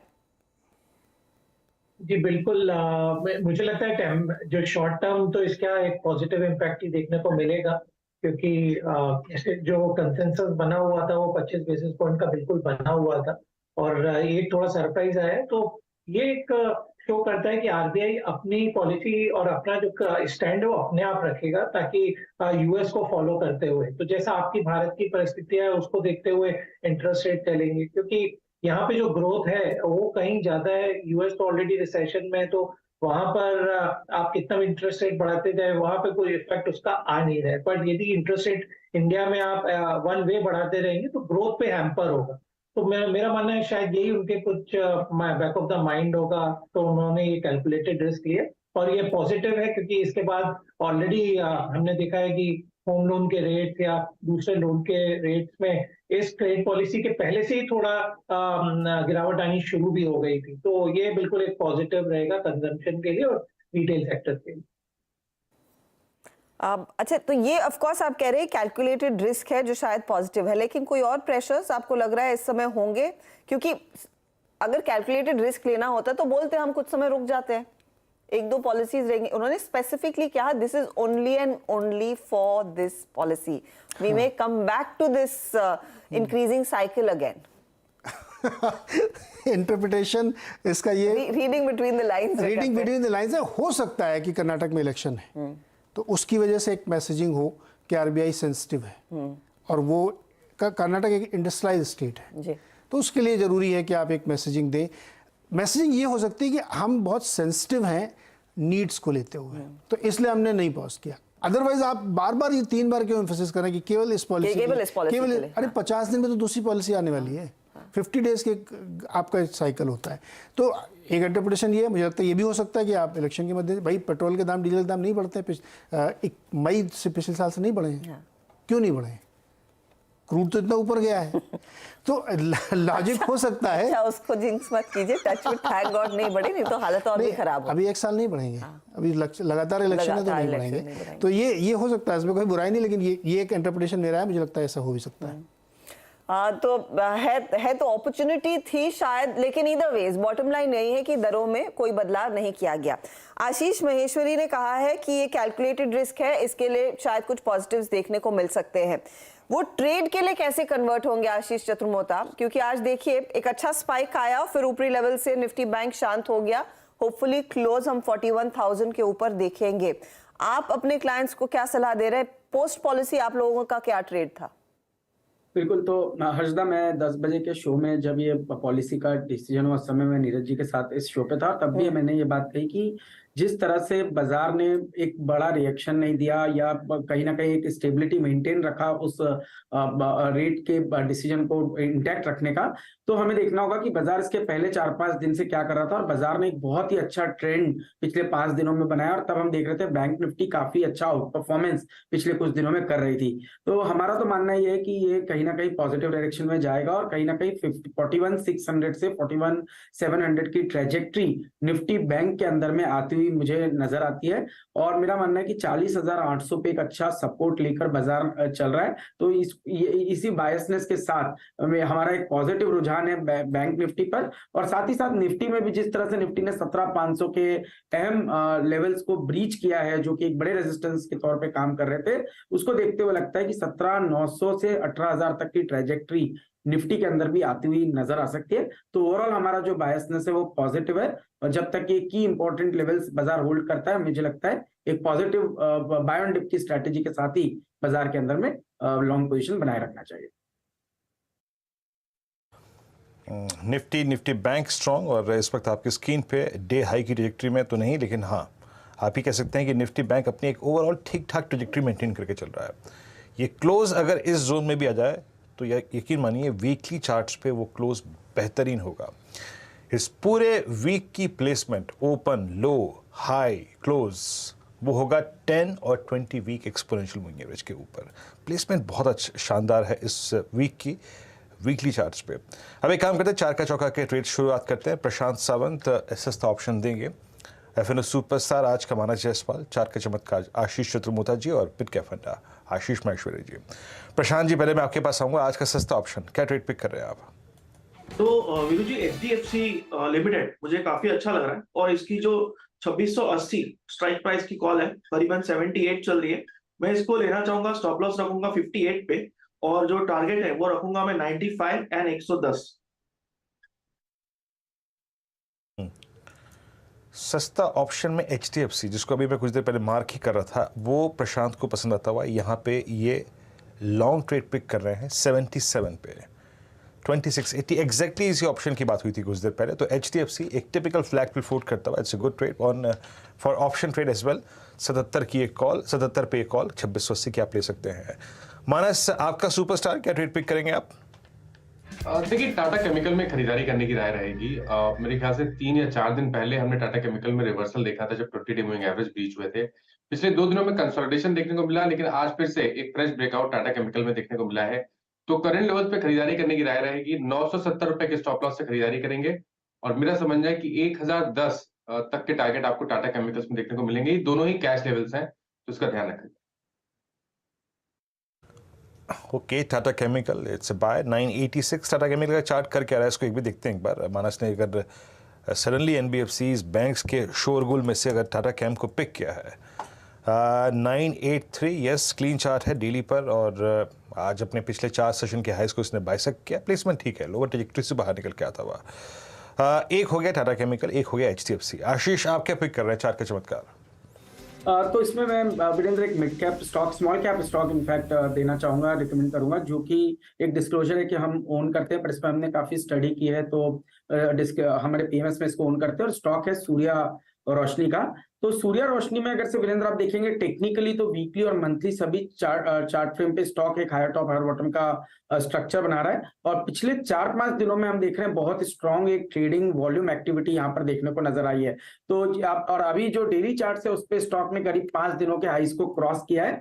709 पे इस समय ट्रेड कर रहा है। मेरे हिसाब से 680 पे एक बहुत ही बढ़िया सपोर्ट इस स्टॉक का है। उसको ध्यान में रखते हुए अगर से एक लॉन्ग पोजीशन लेते हैं, तो मेरा मानना है 770 से 800 तक के पोटेंशियल टारगेट्स सूर्या रोशनी के स्टॉक में देखने को नजर आ सकते हैं। अब जहां तक थोड़ा फंडामेंटल ऐड करने की बात करें, तो ये स्टॉक बहुत ही रीजनेबल मल्टीपल्स पे ट्रेड कर रहा है। करीब करीब 9 के PE मल्टीपल पे सूर्या रोशनी का स्टॉक ट्रेड कर रहा है। और पिछले 3 सालों से अगर से आप डेटा देखें, तो ऑपरेटिंग कैश फ्लोज कंपनी ने करीब 1100 करोड़ का जनरेट किया है। तो अच्छा खासा डेट रिडक्शन हमें देखने को मिला है। लो PE मल्टीपल पे स्टॉक ट्रेड कर रहा है। और हमारी जो मेन थीम है केपेक्स और मैन्युफैक्चरिंग की थीम, जिसपे हम बुलिश है, तो हमें लगता है कि ये जो सब प्रॉक्सी या एंसिलरी जो प्लेज हैं वो काफी अच्छा परफॉर्म करेंगे। और उसी को ध्यान में रखते हुए सूर्या रोशनी हमारी पिक इस सेगमेंट के लिए हम रिकमेंड कर रहे हैं। ओके, सूर्या रोशनी याद रखिएगा। आशीष अब मात्र एक टेक्निकल और या फिर एक डेरिवेटिव्स कॉल नहीं देते, अब ये टेक्नो फंडा कॉल देते हैं। सूर्या रोशनी आज इनके रडार पे है, 709 पे ट्रेड करता हुआ। यस, ये अपने करियर की जो सेकंड बेस्ट हाईएस्ट ट्रैजेक्टरी है उसमें ट्रेड करता हुआ। दरअसल इसने in the I think last week of Feb एक लेवल जो था 740, उसको रीगेन करने की कोशिश करता हुआ। अच्छा करता हुआ चाहता है। चलिए अभी काम करते हैं, लास्ट ट्रेड पिक करते हैं, और वो है आशीष महेश्वरी जी का मिड कैप फंडा। आशीष क्या पिक कर रहे हैं? कि मेरा जो पिक रहेगा मिड कैप में वो रहेगा Linc limited, LINC, Linc pen के नाम से जानी जाती है कंपनी, और काफी बेहतरीन फंडामेंटल्स हैं। जरूर छोटी शेयर कैपिटल है, सिर्फ 14 करोड़ की शेयर कैपिटल है, 10 रुपए पेड अप स्टॉक है और डेट फ्री कंपनी है। अब कंपनी के परफॉर्मेंस पे नजर डालें तो लास्ट ईयर कंपनी का फुल ईयर में प्रॉफिट 8 करोड़ का था, जो इन 9 महीनों में बढ़ के ऑलरेडी 24 करोड़ का आ चुका है। तो मेरा मानना है करीब 40 करोड़ के आसपास का प्रॉफिट ये कंपनी इस साल में करेगी। और जिस हिसाब से दोबारा से सब ओपन अप हो गया और जो स्टेशनरी और पेन पेंसिल और बाकी एंसिलरी की डिमांड बढ़ रही है अभी, ये स्टॉक काफी प्रॉमिसिंग लगता है, क्योंकि कोई कॉम्पिटिटर नहीं है उनका लिस्टेड स्पेस में, तो इस स्टॉक पे बिल्कुल नजर रखनी चाहिए। ओके, तो 4 प्रकार के ट्रेड हुए और एक तो लिंक हो गया आपकी स्क्रीन पे 598 पे ट्रेड करता हूँ। पहला ट्रेड जो हमने पिक किया था वो था सस्ता ऑप्शन, HDFC की 2780 की कॉल, जो कि प्रशांत जी को काफ़ी इंप्रेस कर रही है। वहाँ पे वो एक लॉन्ग ट्रेड ले रहे थे और करीब 77 पे ट्रेड कर रहे थे। तो पहला ट्रेड हो गया जनाब आपका HDFC प्रशांत जी का। मानस ने जो ट्रेड पिक किया वो था टाटा केमिकल स्पेस में और करीब 1010 के लक्ष्य के लिए। आशीष चतुर्मोता जी ने सूर्य रोशनी उसको पिक किया था 704 पे और आशीष महेश्वरी ने लिंक को पिक किया। ये 4 ट्रेड्स आपकी स्क्रीन पर आ चुके हैं। 17604 ये है निफ्टी का स्तर और बैंक निफ्टी 41,080 41,060 इस ट्रेजेक्ट्री को मोरलेस मेंटेन करके रखता हुआ। मानस आपका टाटा केमिकल अब स्विंग अच्छा दे रहा है, नो डाउट अबाउट दैट। अच्छा स्विंग देखिए, अब डे हाई की ट्रेजेक्ट्री में आके ट्रेड कर रहा है। अच्छा आशीष चतुर्मोता जी, केमिकल बास्केट, क्योंकि टाटा केमिकल अच्छा स्विंग दे रहा था तो मैंने पूछ लिया। इस बार का हालांकि लीडर रहा है SRF, स्ट्रॉन्ग स्विंग। आप लोग केमिकल बास्केट में क्या इंक्लूड कर रहे हैं अपने क्लाइंट्स को, या फिर PMS में क्या लिया हुआ आप लोगों ने? जी, तो देखिए बिल्कुल, तो SRF हमारी टॉप पिक है पूरे केमिकल स्पेस में, क्योंकि यहाँ पर 2 सेगमेंट अच्छा कर रहे हैं, एक तो केमिकल बास्केट और दूसरा रेफ्रिजरेंट गैसेस। तो ये दोनों ही सेगमेंट अच्छा कर रहे हैं, जिसके चलते हमें लगता है कि SRF जो है वो एक बहुत ही प्रॉमिसिंग प्ले रहेगा इस पूरी थीम के अंदर। और जहां तक कि आप देखेंगे पिछले 3-4 साल के केपेक्स का तो सबसे बड़ा केपेक्स भी SRF ने ही किया है। तो ये जो अभी शॉर्टर टर्म में थोड़ा ग्लोबल वोलेटिलिटी है या ग्लोबल स्लो डाउन हमें देखने को नजर आ रहा है, उसका इम्पैक्ट प्लस रॉ मटेरियल के प्राइसेस में काफी वोलेटिलिटी थी, तो जिसकी वजह से हाई कॉस्ट इन्वेंट्री सभी के पास पड़ी थी, तो ये कहीं ना कहीं मार्जिन को इम्पैक्ट कर रहा है। बट ये मुझे लगता है कि 1 से 2 क्वार्टर का फिनोमिना है और उसके बाद एक बढ़िया रिकवरी आपको स्पेस में नजर आएगी। तो एक पैकिंग ऑर्डर में देखें तो SRF, नवीन फ्लोरिन, ये 2 स्टॉक जो है हमें फ्लोरिन बेस्ड केमिस्ट्री के अंदर काफी अच्छे लगते हैं। और टेक्निकली भी आप देखेंगे तो SRF कंटिन्यूसली एक हायर टॉप हायर बॉटम का स्ट्रक्चर बना रहा है। 2300 पे एक अच्छा सपोर्ट इस स्टॉक का बना हुआ है। ये लेवल अगर से स्टॉक होल्ड करता है तो आने वाले दिनों में 2550 तक की ट्रेजेक्ट्री SRF में नजर आएगी।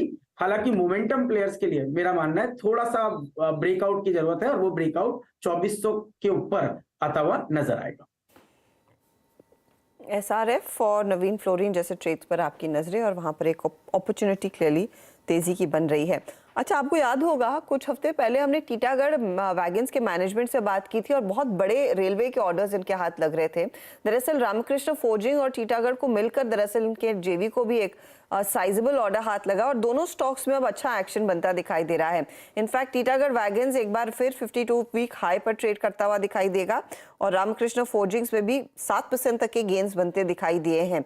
ये भी अपने न्यू हाइस पर 52 वीक हाई पर ट्रेड कर रहा है। महेश्वरी जी, दोनों स्टॉक्स पर आपकी क्या कोई कवरेज है, क्या अपॉर्चुनिटी रहेगी? क्योंकि टीटागढ़ ने तो हमें क्लियरली इंडिकेट किया था कि बड़े ऑर्डर्स जो रेलवे के लिए मिले हैं उससे ज्यादा मौके अब ग्लोबल फुटप्रिंट पर भी इनके बनते हुए दिखाई देंगे। तो होपफुली कंपनियां कंसोर्शियम्स में ही सही लेकिन इंटरनेशनल ऑर्डर्स के लिए भी बिड करेंगी। जी बिल्कुल, मैं आपकी बात से सहमत हूँ कि ये जो भी कंपनियां हैं इंडिया की वो अब ग्लोबल हो रही हैं और काफी कुछ बिजनेस इनको अफ्रीका या साउथ ईस्ट एशियन कंट्रीज की तरफ से भी मिल रहा है। पहली बात ये। दूसरी बात ये कि क्योंकि आज जैसे हम देखते हैं RVNL है जो पहले एक इंडियन कंपनी थी, वो भी ग्लोबल हो रही है। तो जैसे जहाँ जहाँ उनको और इंडियन कंपनीज के इंडियन गवर्नमेंट के थ्रू भी जो ऑर्डर आते हैं तो उन्हें बैक टू बैक इन कंपनीज के पास में भी ऑर्डर का फ्लो आता है क्योंकि वो इंडियन कंपनीज को ही प्रेफर करते हैं। तो मुझे इनफैक्ट टीटागढ़ वैगन अच्छा लगता है इस लेवल पर भी, पर लंबी अवधि के लिए स्टॉक पे नजर रखनी चाहिए शॉर्ट टर्म ट्रेडिंग की बजाय। लॉन्ग टर्म के लिए ही अच्छे ट्रेड्स ये साबित होते हुए दिखाई दे। हम देखिए 12 महीने में 164%, 165% तक के रिटर्न्स टीटागढ़ ने आपको कमा कर दिए हैं। चलिए अब बात करते हैं अगले हफ्ते के बड़े ट्रिगर्स की, और अगला हफ्ता दरअसल इंपॉर्टेंट रिजल्ट्स के लिहाज से ही रहेगा। याद रखिएगा 12 तारीख को टीसीएस के नतीजे आएंगे, फिर 13 को इन्फोसिस अपने नंबर्स पोस्ट करेगा, और उसके बाद एक क्लियर कट लाइन लग जाएगी नतीजों की। 15 को एचडीएफसी बैंक है, और बाकी स्टॉक्स की भी अपडेट्स पढ़ ही सकते हैं इस रिजल्ट्स कैलेंडर में। लेकिन क्या एक्सपेक्ट कर रहा है Q4 से भारतीय बाजार और लार्जली मार्केट के पार्टिसिपेंट? सुमित हमारे साथ हैं।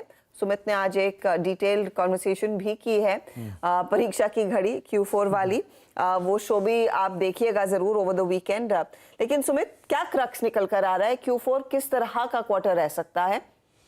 देखिए, दो तीन चीज़ें बड़ी क्रूशल है। पहला तो इनपुट कॉस्ट का जो डाउनवर्ड ट्रेजेक्ट्री है वो अब शायद मेंटेन रहेगा कंपनीज की तरफ से। दूसरा, जो हमने एफएमसीजी में नोटिस किया कि अब तक रूरल डिमांड स्लगिश थी, पिछली तिमाही में अर्बन डिमांड भी स्लगिश हुई, तो वहाँ से क्या पिकअप आता है? क्या जो ग्रामेज कम किए हैं एचयूएल ने, क्या ग्रामेज बढ़ाए हैं और प्राइसेस कम किए हैं, उसका बेनिफिट वॉल्यूम पे दिखना शुरू हो जाएगा या नहीं, ये पार्ट। और अदरवाइज ऑटो की डिमांड कितनी है, टू व्हीलर क्या कर रहा है, एक्सपोर्ट्स पे कहाँ प्रेशर है, पैसेंजर व्हीकल कैसी ग्रोथ आती है, इनपुट कॉस्ट का कितना इंपैक्ट है, ये कुछ कमेंट्री पार्ट में क्रूशल रहेगा। लेकिन उम्मीद है कि मिड कैप स्मॉल कैप शायद आउट परफॉर्म करेगा, क्योंकि ऑलरेडी बीटन डाउन है, तो वहाँ खराब खबरें कुछ हद तक डिस्काउंटेड हैं। अब इनका जो कंसेंसस है कि निफ्टी का जो मुनाफा है रफली 14% बढ़ने का अनुमान है YOY बेसिस पर चौथी तिमाही के अंदर। ये बाजार में एक एस्टिमेट मानकर चल रहे हैं कि ओवरऑल मुनाफा जो होगा निफ्टी का वो 14% के आसपास बढ़ सकता है। रेवेन्यूज फ्रंट पर निफ्टी की रेवेन्यूज में, निफ्टी 50 कंपनियों में रेवेन्यूज में करीब 9% के आसपास की बढ़त, और इबीटा में करीब 16% के आसपास की ग्रोथ इस तिमाही में देखने को मिल सकती है। ये कंसेंसस मार्केट के अंदर एक मान के चलने, जनरली आप ये मान के चलिएगा। इसके अलावा IT, consumer, oil and gas, यहाँ पर 10 से 11% के आसपास की ग्रोथ इस तिमाही के अंदर आते हुए दिखाई पड़ सकती है। IT की अगर पर्टिकुलरली बात करें, जहां से अब शुरू ही होंगी अर्निंग्स, तो IT के हिसाब से करीब आधा से लेकर 1.5% के आसपास की एक कांस्टेंट करेंसी ग्रोथ रहने का अनुमान बाजार लगाकर चल रहा है। लेकिन ये केस टू केस बेसिस पर कुछ हद तक वेरिएट होता हुआ दिखाई पड़ेगा। एट्रिशन में कमी जो पिछले क्वार्टर के अंदर आई थी, वो शायद इस क्वार्टर के अंदर भी कैरी फॉरवर्ड होते हुए दिखाई पड़ेगी। थोड़ा ग्रोथ को लेकर स्लगिश नंबर रहेगा, स्पेशली जिनका बैंक्स में एक्सपोजर है यूएस मार्केट के, उनके नंबर्स पे, उनकी कमेंट्री के ऊपर खासा ध्यान रखना होगा। ये गाइडेंस, क्योंकि ये तीन कंपनी अपनी गाइडेंस से टोन सेट कर देंगे पूरे सेक्टर की, इन्फोसिस, HCL और कोफोर्ज, इनकी गाइडेंस के ऊपर आपको खासा तौर पर नजर रखनी होगी। क्लाइंट का कितना कटिंग, डील्स में कितनी कट हो रही है, पाइपलाइन कैसी है, नई डील्स ही क्या है, क्लाइंट का एक्सपेंडिचर कैसा है, और आने वाले समय में जो आउटलुक है, इसको लेकर IT में क्रूशली आपको नजर रखनी होगी। फिर आती है बात ऑटो की। ऑटो दूसरा क्रूशल पार्ट है, और ऑटो में भी आपको पैसेंजर व्हीकल, कमर्शियल व्हीकल साथ साथ आपको नजर रखनी होगी, स्पेशली एक्सपोर्ट स्पेस में भी। लेकिन एक्सपोर्ट ऑटो से पहले बैंक्स, क्योंकि बैंक्स में जो अनुमान है कि पिछली बारी PSU बैंकिंग बास्केट बहुत स्ट्रांगली परफॉर्म करके गया था, इस बार ये अनुमान लगाया जा रहा है कि शायद वो थोड़ा स्टेबल होगा, प्राइवेट लीड करता हुआ दिखाई पड़ सकता है। तो लोन ग्रोथ, एडवांस ग्रोथ, जो कि हमने Q4 के अपडेट्स में देखा भी कि बेहतर साइड पर आ रहे हैं। सरकारी बैंक YOY बेसिस पर तो बेटर थे, लेकिन Q on Q बेसिस पे थोड़े से फ्लैट होते हुए दिखाई पड़ सकते हैं, स्पेशली NIM साइड पर। और इनकी जो NIMC ग्रोथ है वो थोड़ी सी फ्लैट रहेगी, बेस बड़ा है, उसके आगे इनकी अब NIMC ग्रोथ आएगी। स्पेशली SBI के नंबर्स पे आप नजर रखेंगे, लास्ट 2 क्वार्टर नंबर बहुत ही रोबस्ट आए उनके, और सालाना आधार पर NIMs के अंदर पिक्चर थोड़ी बेटर साइड पर आते हुए दिखाई पड़ेगी। लेकिन जानकार मान रहे हैं कि PSU से बेटर प्राइवेट स्पेस के नंबर्स आते हुए दिखाई पड़ेंगे। तीसरा और सबसे क्रूशियल सेक्टर है FMCG, क्योंकि FMCG में लास्ट ही क्वार्टर के अंदर ट्रेंड चेंज हुआ है, जबकि अर्बन की डिमांड में एक स्लगिश नंबर देखने को मिला है। तो ग्रामीण मांग अभी भी कमजोर रहेगी। अर्बन डिमांड को लेकर कमेंट्री क्या आती है, क्या जो ग्रामेज का बदलाव, प्राइसेस का बदलाव किया है, उससे कुछ पिकअप आ रहा है। इनपुट कॉस्ट कम होगी, मार्जिन बेटर होंगे, लेकिन सबसे क्रूशियल पार्ट यहाँ यही है कि नए लॉन्चेस कैसे देखने को मिलते हैं, मॉनसून को लेकर ट्रिगर कैसे वो मान के चल रहे हैं, क्या इनपुट कॉस्ट का इंपैक्ट वहाँ खत्म होगा और आगे डिमांड रूरल पिकअप करेगी। ये कमेंट्री पार्ट इनके लिए काफ़ी क्रूशियल रहने वाला है। तो FMCG में स्पेशली आपको जो रूरल पेनिट्रेटेड कंपनीज हैं उनके ऊपर ज़्यादा फोकस करना होगा। तो ग्रामीण इलाके में जहाँ पर ज़्यादा वॉल्यूम्स की उम्मीद थी पर नहीं आ रही थी, देखना होगा वहां पर पिकअप है या नहीं। शुक्रिया सुमित इस अपडेट के लिए। ऑफ कोर्स अगले हफ्ते से ये रिजल्ट सीजन पूरी तरह से किक ऑफ करता हुआ दिखाई देगा। आशीष महेश्वरी, आपने क्या फैक्टर इन किया है, और कोई ऐसा खास स्टॉक या सेक्टर जिस पर आप क्लोज नजर रखेंगे इस Q4 में? मेरे मानने सबसे जो नॉन सरप्राइजिंग सेक्टर रहेगा वो रहेगा ऑटोमोबाइल। क्योंकि जो नंबर्स आएंगे इस पर्टिकुलर क्वार्टर में वो काफी अच्छे रहने की उम्मीद है। मुझे लगता नहीं बहुत ज्यादा ऐसा रूरल स्लोडाउन का इफेक्ट हमारी जो फ्रंट लाइन कंपनीज है वहां पर आएगा, क्योंकि काफी सारे नए मॉडल लॉन्च हुए हैं और प्राइस हाइक वगैरह भी उन्होंने ग्रेजुअल लिए हैं और कॉस्ट का भी जो रिडक्शन का एडवांटेज मिला है। तो जो सबसे सेफ बेट रहेगा वो मेरा मानना है ऑटो, उसके बाद में ऑटो एंसिलरी भी एक सेक्टर है जो अच्छा परफॉर्म करता दिखाई देगा।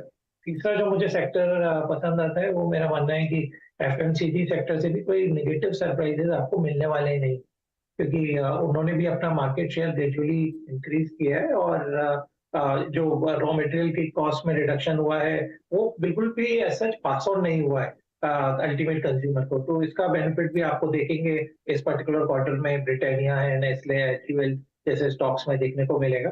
और ऑटोमोबाइल में मेरा जो पिक रहेगा, मेरा मानना है कि मारुति मेरा नंबर 1 पिक है यहाँ पर एक थोड़ा सा करेक्शन में। तो इसके अलावा अतुल ऑटो को भी मैं इस लेवल पे अट्रैक्टिव।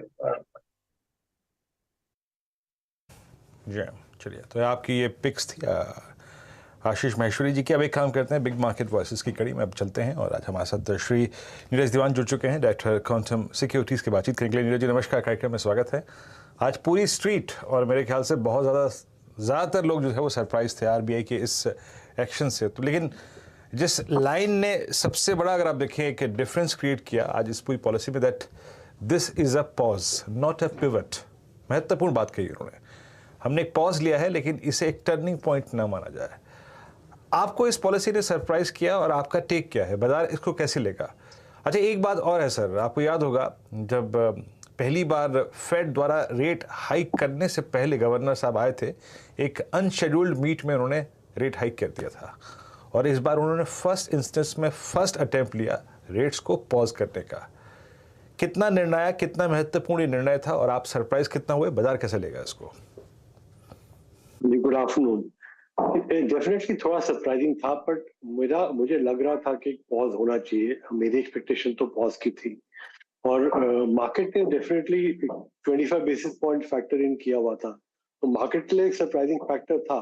बट अगर आप आरबीआई गवर्नर की तरफ से देखें और जिस तरह के हालात हैं उस तरफ से देखें, आपको ऑलरेडी यूएस मार्केट से एक स्लो डाउन के संकेत देखने को मिल रहे हैं कि वहां पे स्लो डाउन हो रहा है और हो सकता है आगे चलते हुए वहां भी इंटरेस्ट रेट हाइक ना हो। आई थिंक यहाँ पे जो इंटरेस्ट रेट हाइक हो रही थी डोमेस्टिक के अलावा एक ग्लोबल भी उसमें एक फैक्टर बहुत इंपॉर्टेंट था। तो अगर वहां पे अगर स्लो डाउन होता है और वहां पे इंटरेस्ट रेट हाइक नहीं होते हैं, तो आई थिंक हमारे को जरूरत नहीं है कि हम यहाँ से इंटरेस्ट रेट हाइक करें। और जैसे आपने भी कहा, अभी तो ये पॉज ही है, आगे डेटा डिपेंडेंट होगा। अभी भी withdrawal of accommodation stance maintain कर रहे हैं, तो हो सकता है कि आगे डेटा खराब हो तो जरूर चेंज कर सकते हैं। पर मेरे हिसाब से इन्फ्लेशन का जिस तरह का हमने जो देखा है पिछले कुछ महीनों में, एक पीक जरूर हो सकता है हो गया हो, अगर कोई और सरप्राइजेस नहीं आती हैं। तो आगे चलते हुए अगर यही स्टांस रहा तो आई थिंक एक अनुमान लगा सकते हैं कि इन्फ्लेशन पीक आउट हो गई है। ओके, चलिए अब एक काम करते हैं, अब सर थोड़ा सेक्टर्स को पकड़ के चलते हैं नीरज जी, क्योंकि यहाँ से अब आपका पूरा का पूरा एक अर्निंग सीजन शुरू होने वाला है सर, और उससे पहले आपको रेट हाइक की प्रोसेस में एक पॉज मिल गया है। प्रीएम्प्ट करते हुए और एक एडवांटेज देते हुए आज मैं स्क्रीन पे देख रहा हूँ कि रियल स्टेट स्पेस में एक मूव है, बैंक्स में एक मूव है, आज रियल स्टेट एंसिलरी में एक मूव है। आप इस अर्निंग सीजन के किक स्टार्ट होने से पहले क्या ग्रैब कर रहे हैं, क्लाइंट्स को क्या दिलवाया गया है और अपने पीएमएस में क्या आप लोग जोड़ रहे हैं? आपका प्रेफर्ड स्पेस क्या है इस वक्त? बेसिकली जो रियल एस्टेट ऑटोमोबाइल स्पेस है, जो इंटरेस्ट रेट सेंसिटिव स्पेस है, वहाँ पे मुझे लगता था कि अगर ये पॉज होता है तो वहाँ पे एक रैली जरूर आनी चाहिए, जो हम देखने को मिल भी रही है। तो रियल एस्टेट सेक्टर में अगर आप यहाँ पे भी देखें, बिकॉज हम नॉर्थ से बिलोंग करते हैं, डीएलएफ की जिस तरह से सेल्स हो रही है, जिस तरह की पीछे बुकिंग का उनका न्यूज आई है, तो वहाँ पे अभी भी डिमांड एक काफी स्ट्रांग है। प्राइजेस जरूर एक जगह पे आके स्टेबलाइज हो गए, बट डिमांड अभी भी स्ट्रांग है। तो रियल एस्टेट सेक्टर मुझे लगता है अभी भी यहाँ से एक अपसाइड पोटेंशियल है उसके अंदर। ऑटोमोबाइल में भी अब जिस तरह का रॉ मटेरियल सॉफ्टनेस कंटिन्यू हो रहा है, और इंटरेस्ट रेट अगर यहाँ से आगे हाइक नहीं होते हैं तो ऑटोमोबाइल में भी मुझे लगता है सिलेक्टिवली आगे चलते हुए ठीक रहना चाहिए। तो हमने ये basically capital good engineering, capital good और इंफ्रास्ट्रक्चर स्पेस ऑलरेडी पॉजिटिव थे, और बैंकिंग स्पेस एक ऐसा स्पेस है जहाँ पे हमने अपने क्लाइंट्स को रिकमेंड किया पीछे कुछ दिनों में कि अपनी पोजीशन और बढ़ाएं, बिकॉज इस क्वार्टर के नतीजे में मुझे लगता है कि बैंकिंग स्पेस से अच्छे आने चाहिए। तो bank, infrastructure, real estate, automobile, ये कुछ सेक्टर्स हैं जहाँ पे मुझे लगता है कि अभी भी एक अपसाइड पोटेंशियल है। और मिड कैप और स्मॉल कैप में स्टॉक स्पेसिफिक काफी अच्छी करेक्शन हमें देखने को मिली। कई स्टॉक 30-40% नीचे करेक्ट हो गए थे, जहाँ से थोड़ा अपसाइड मोमेंटम शुरू हुआ है। तो वहां पे भी आई थिंक अक्रॉस सेक्टर्स आपको अच्छी अपॉर्चुनिटीज हैं, जहाँ पे आप अभी भी जो थोड़ी बहुत मूवमेंट।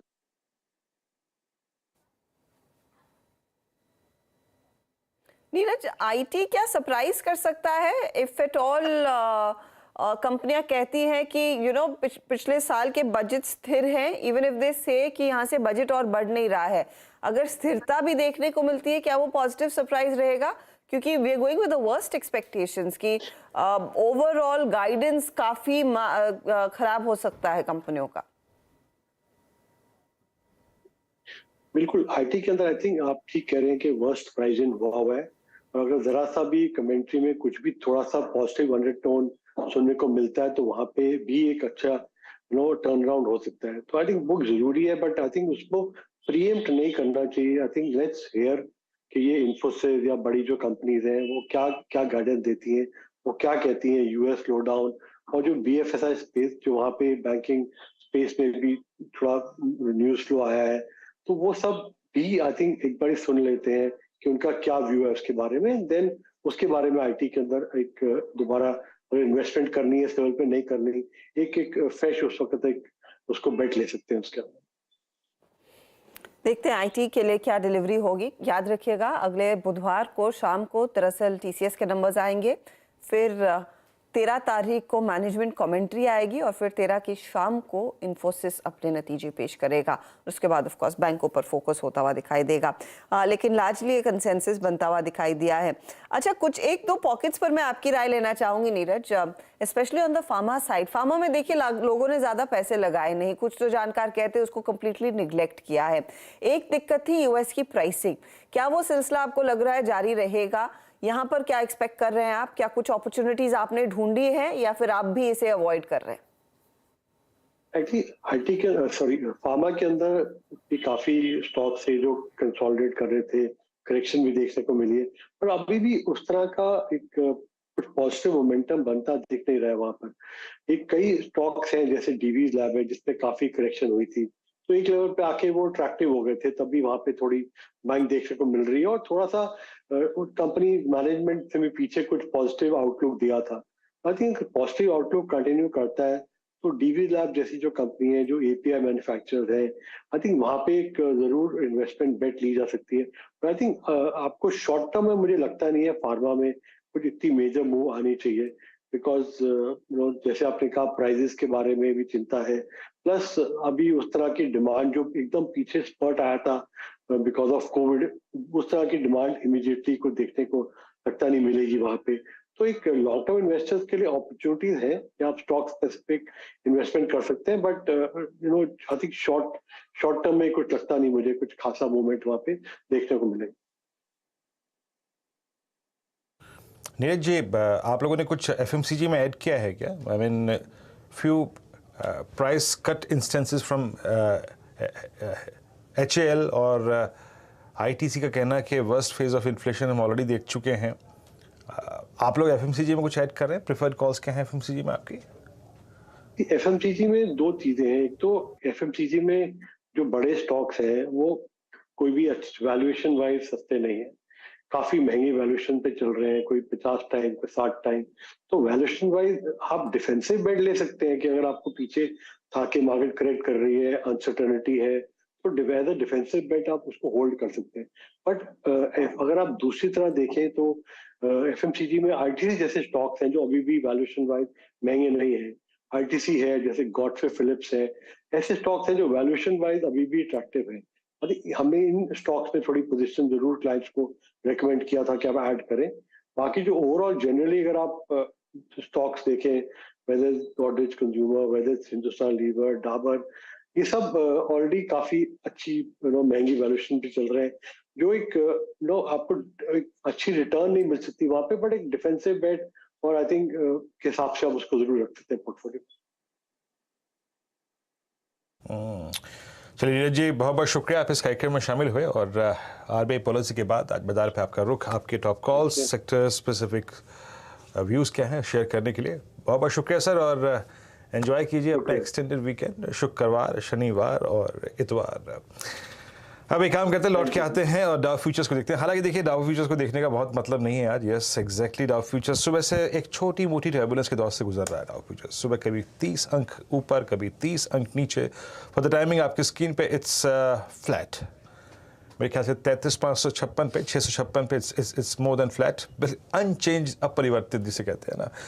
अब एक काम करते हैं, ट्रेड करना शुरू करते हैं, और मैं अपने मेहमानों से गुजारिश करूंगा कि अगर आप मेरे प्रश्न के उत्तर में कोई कॉल ना देना चाहें इस चीज़ को देखते हुए कि इट्स एन एक्सटेंडेड वीकेंड, तो आप इस मेरे प्रश्न को स्किप भी कर सकते हैं। मानस, आपका ट्रेड थॉट क्या है, क्या कैरी करेंगे आप? देखिए, मैं खरीदारी करके जाऊंगा और एक BTST कॉल लेना है। वोल्टास पे खरीदारी करने की राय है। एक इंपॉर्टेंट रेजिस्टेंस जो कि 825-826 के रेंज में था, वोल्टास ने उसको ब्रीच किया है। करंट लेवल्स पे खरीदारी करने की राय रहेगी। 823 रुपए ये कैश लेवल्स हैं, वहां पर आपको स्टॉप लॉस रखना है, और 845 तक के टारगेट्स पॉसिबल है। ऑप्शन में भी ट्रेड ले सकते हैं, at the money call option लेंगे, 830 वाला वोल्टास का कॉल ऑप्शन ले सकते हैं। 20 रुपए का ट्रेड हो रहा है। स्टॉप लॉसेज आपके 16 रुपए के रहेंगे और ऊपर की तरफ टारगेट 20 रुपए के रहेंगे, माफ करिएगा 30 रुपए के रहेंगे। 30 के टारगेट के लिए एक मौका बनता हुआ। अगर आप 830 वाला कॉल ले रहे हैं वोल्टास का, गावा साहब आपका क्या प्लान है? ट्रेड बनारस का तो प्लान है ही, लेकिन ट्रेड का क्या प्लान है? ट्रेड लेना चाहिए लॉन्ग साइड, वो है मुथूट फाइनेंस। ओके, अच्छी तेजी है, बहुत बढ़िया कंसोलिडेशन है, उसके ब्रेकआउट मिला है और सस्टेन करना। ट्रेड करा है 1018 पर और 1000 का लेवल पार कर लिया। अब ये 1050 तक जा सकता है, स्टॉप होगा 1000। Yes, Muthoot finance. ओके, तो मुथूट फाइनेंस में एक तेजी का ट्रेड, कुछ देर पहले इसकी बात भी हो रही थी, गाबा साहब ने इस पर भी एक थम्स अप दिया था। नहीं, इनफैक्ट मानस ने थम्स अप दिया था, भाई गाबा साहब कह रहे थे चोला फाइनेंस में एक मौका, अब मुथूट को पिक किया है तेजी के लिए, 3% ऊपर है वो ट्रेड। अब प्रशांत, आपका ट्रेड? जी हर्षिता, मुझे मेटल्स काफी अच्छे लग रहे हैं और एक पुल बैक आएगा ऐसा मैं एक्सपेक्ट कर रहा हूँ, तो मैं हिंडाल्को के साथ जाना चाहूंगा। अभी 405 पे 398 का स्टॉप लॉस रखेंगे और होल्ड करेंगे फॉर टारगेट्स अराउंड 412-415।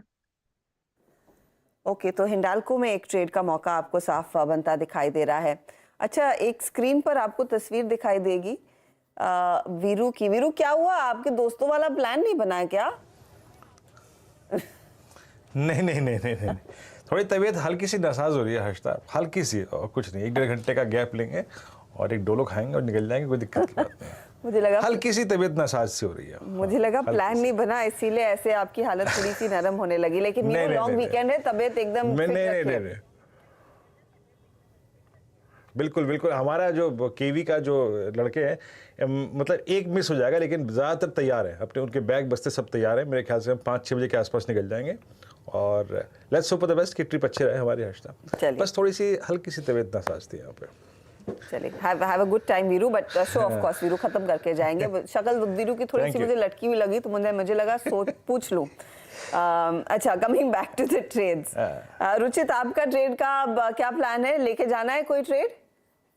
अगर लेके जाना है तो सन फार्मा का चार्ट स्ट्रक्चर पॉजिटिव है। रिसेंटली हम देख रहे हैं कि फार्मास्यूटिकल स्पेस एक अच्छा आउट परफॉर्म कर भी रहा है, even though last phase of जो करेक्शन था वही से फार्मास्यूटिकल स्पेस में एक बाइंग इंटरेस्ट दिखा था। तो सन फार्मा में आज एक मोमेंटम अच्छा पिकअप हुआ है, वो कंटिन्यू रह सकता है। तो BTST के पर्सपेक्टिव से कैरी किया जा सकता है। 992 के नीचे स्टॉप लॉस रखे 1035-1040 तक के टारगेट रेंज के लिए।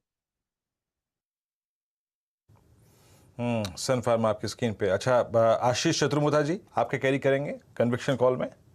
जी, तो जैसे वीरेंद्र, हमने 2 स्टॉक की बात की, सूर्या रोशनी और डालमिया, ये दोनों तो हमें अच्छे लगते हैं, इन्हें कैरी करना ही चाहिए। बट एक और स्टॉक जो हमने काफी बात की कैपिटल गुड स्पेस में, L&T, वो मुझे लगता है कि बहुत ही बढ़िया 4 महीने के कंसोलिडेशन के बाद अब बहुत अच्छे वॉल्यूम्स के साथ रिकवरी शुरू किया है। और आप देखेंगे एक सिमेट्रिकल ट्रायंगल का ब्रेकआउट भी यहाँ पर पे LNT के स्टॉक में देखने को नजर आया, और जिस तरह का ऑर्डर इनफ्लो ये कंपनी के अंदर में देखने को नजर आ रहा है, उसको देखते हुए लगता है कि रेवेन्यू विजिबिलिटी बहुत ही स्ट्रांग है। तो LNT हमारी टॉप पिक होगी। 2230 पे अच्छा सपोर्ट है, और ऊपर में मेरा मानना है 2350 से 2400 तक के स्तर LNT के स्टॉक में देखने को नजर आ सकते हैं। अगेन डिस्क्लोजर, ये स्टॉक हम पोर्टफोलियो में ओन करते हैं। अच्छा, LNT अगर आज यहाँ पे क्लोज होता है, इससे पहले का इसका ऑल टाइम हाई क्लोज है, इट्स 2273 मेरे ख्याल से 2273 रुपये का, और दिन था 18 जनवरी का। यस, यानी मोटा मोटी अगर आप देखें, मतलब 2272 ये है, वो 73 था, यानी ऑल टाइम हाई ट्रेजेक्ट्री पे LNT क्लोज होगा। और आशीष के बारे में मैं एक बात कहना चाहूँगा, इसे कहते हैं कमिटमेंट, कन्विक्शन, और जो कहते हैं ना, buy right and sit right, that's exactly is that. LNT बीते एक साल से आशीष ने कन्विक्शन के साथ बोला कि जनाब लेना चाहिए, और ये वो दौर था, मुझे याद है अच्छी तरीके से, जब LNT अपने बहुत ही एक अंडर परफॉर्मेंस के दौर से बाहर निकल के आया। चलते थे सिमेंस, चलते था ABB, LNT खिसक के नहीं देता था, लेकिन इस बार इस पूरे कैपिटल गुड्स के मूव को LNT ने लीड किया at all time high. LNT। आशीष माहेश्वरी जी, आपकी कॉल क्या रहेगी?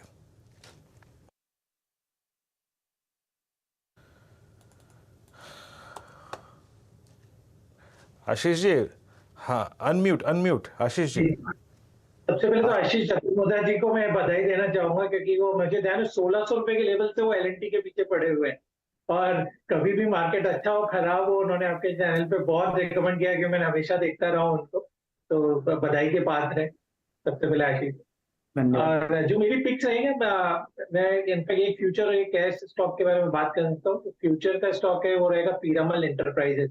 मेरा मानना है इस स्टॉक में जितना भी बड़े फंड्स को सेल करना था, उन्होंने अपनी सेलिंग सब मैक्सिमम ओवर हो चुकी है यहाँ पर, और अब स्टॉक ने एक बेस फाइंड कर लिया, और मुझे लगता है कि इस स्टॉक को बिल्कुल अब मिस नहीं करना चाहिए, पीरामल एंटरप्राइजेस।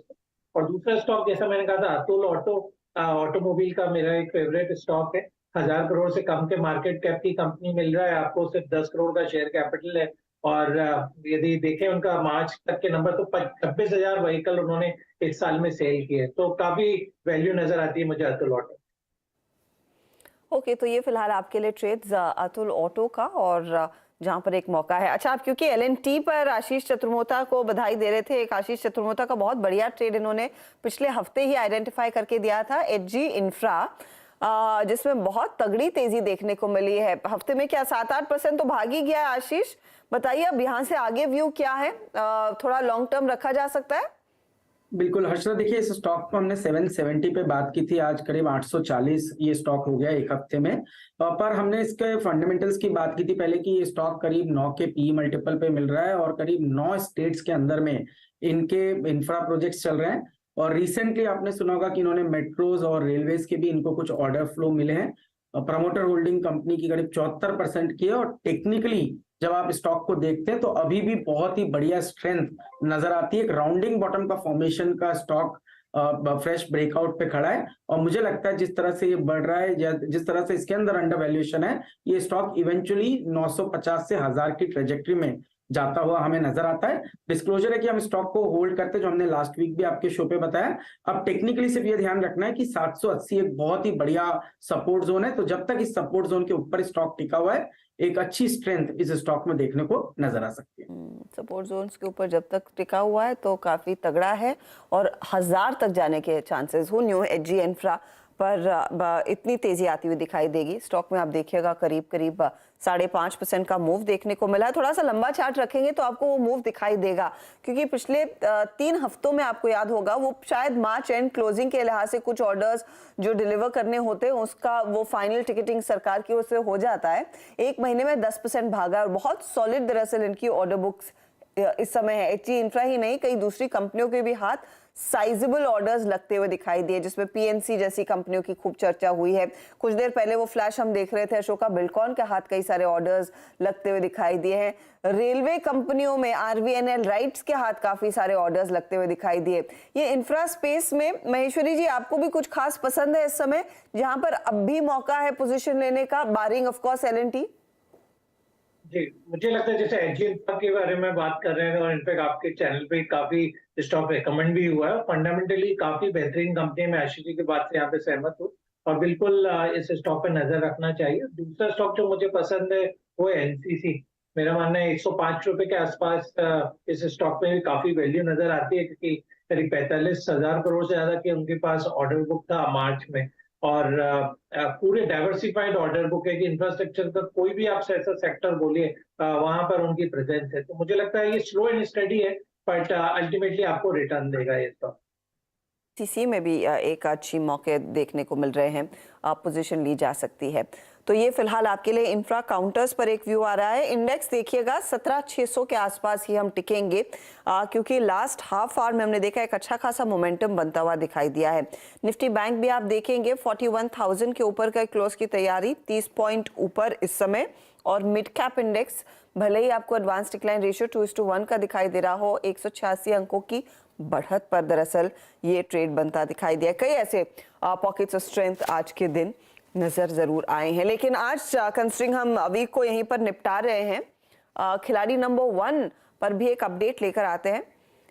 कुछ ही देर में जो विजेता रहे हैं इस हफ्ते के उनसे बातचीत होगी, तो उसकी भी तैयारी हम कर रहे हैं। लेकिन क्लियर कट एक मोमेंटम ट्रेड मार्केट्स में आज लौटा है। 17,600 के आसपास टिकना इम्पॉर्टेंट रहेगा, और वही दरअसल मार्केट इंडिकेशन इस समय देता हुआ।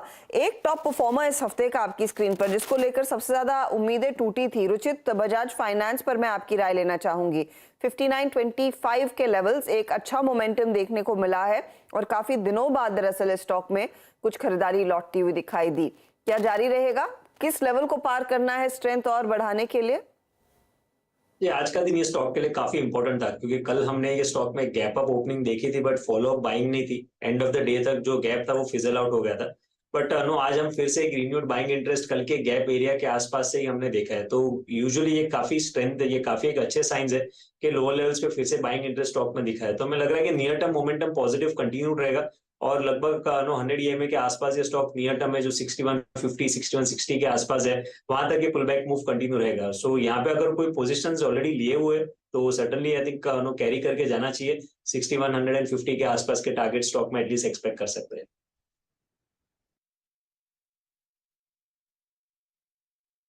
बजाज फाइनेंस आपकी स्क्रीन पे एक अच्छा स्ट्रॉन्ग साइजेबल पुल बैक इस स्टॉक में पिछले कुछ सेशंस में दिखाई दिया है, और ये मानस की कॉल्स में शामिल भी था। आज कैंडल बहुत स्ट्रॉन्ग है और हायर लेवल पर सस्टेन कर गई।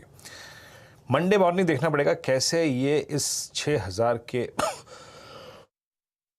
ऊपर सस्टेन कर पाएगा, कैसे, क्योंकि 50 डेमा के ऊपर ये पिछले कई समय से डिसाइसिवली सेटल नहीं हो पाया है। खैर, बजाज फाइनेंस एक स्ट्रॉन्ग पुल बैक मोड में रहा इस हफ्ते, बट कहानी अगर इस हफ्ते की इस स्टॉक की सबसे स्ट्रॉन्ग रही तो दैट इज़ HDFC बैंक। जरा प्लीज़ लेके आइएगा।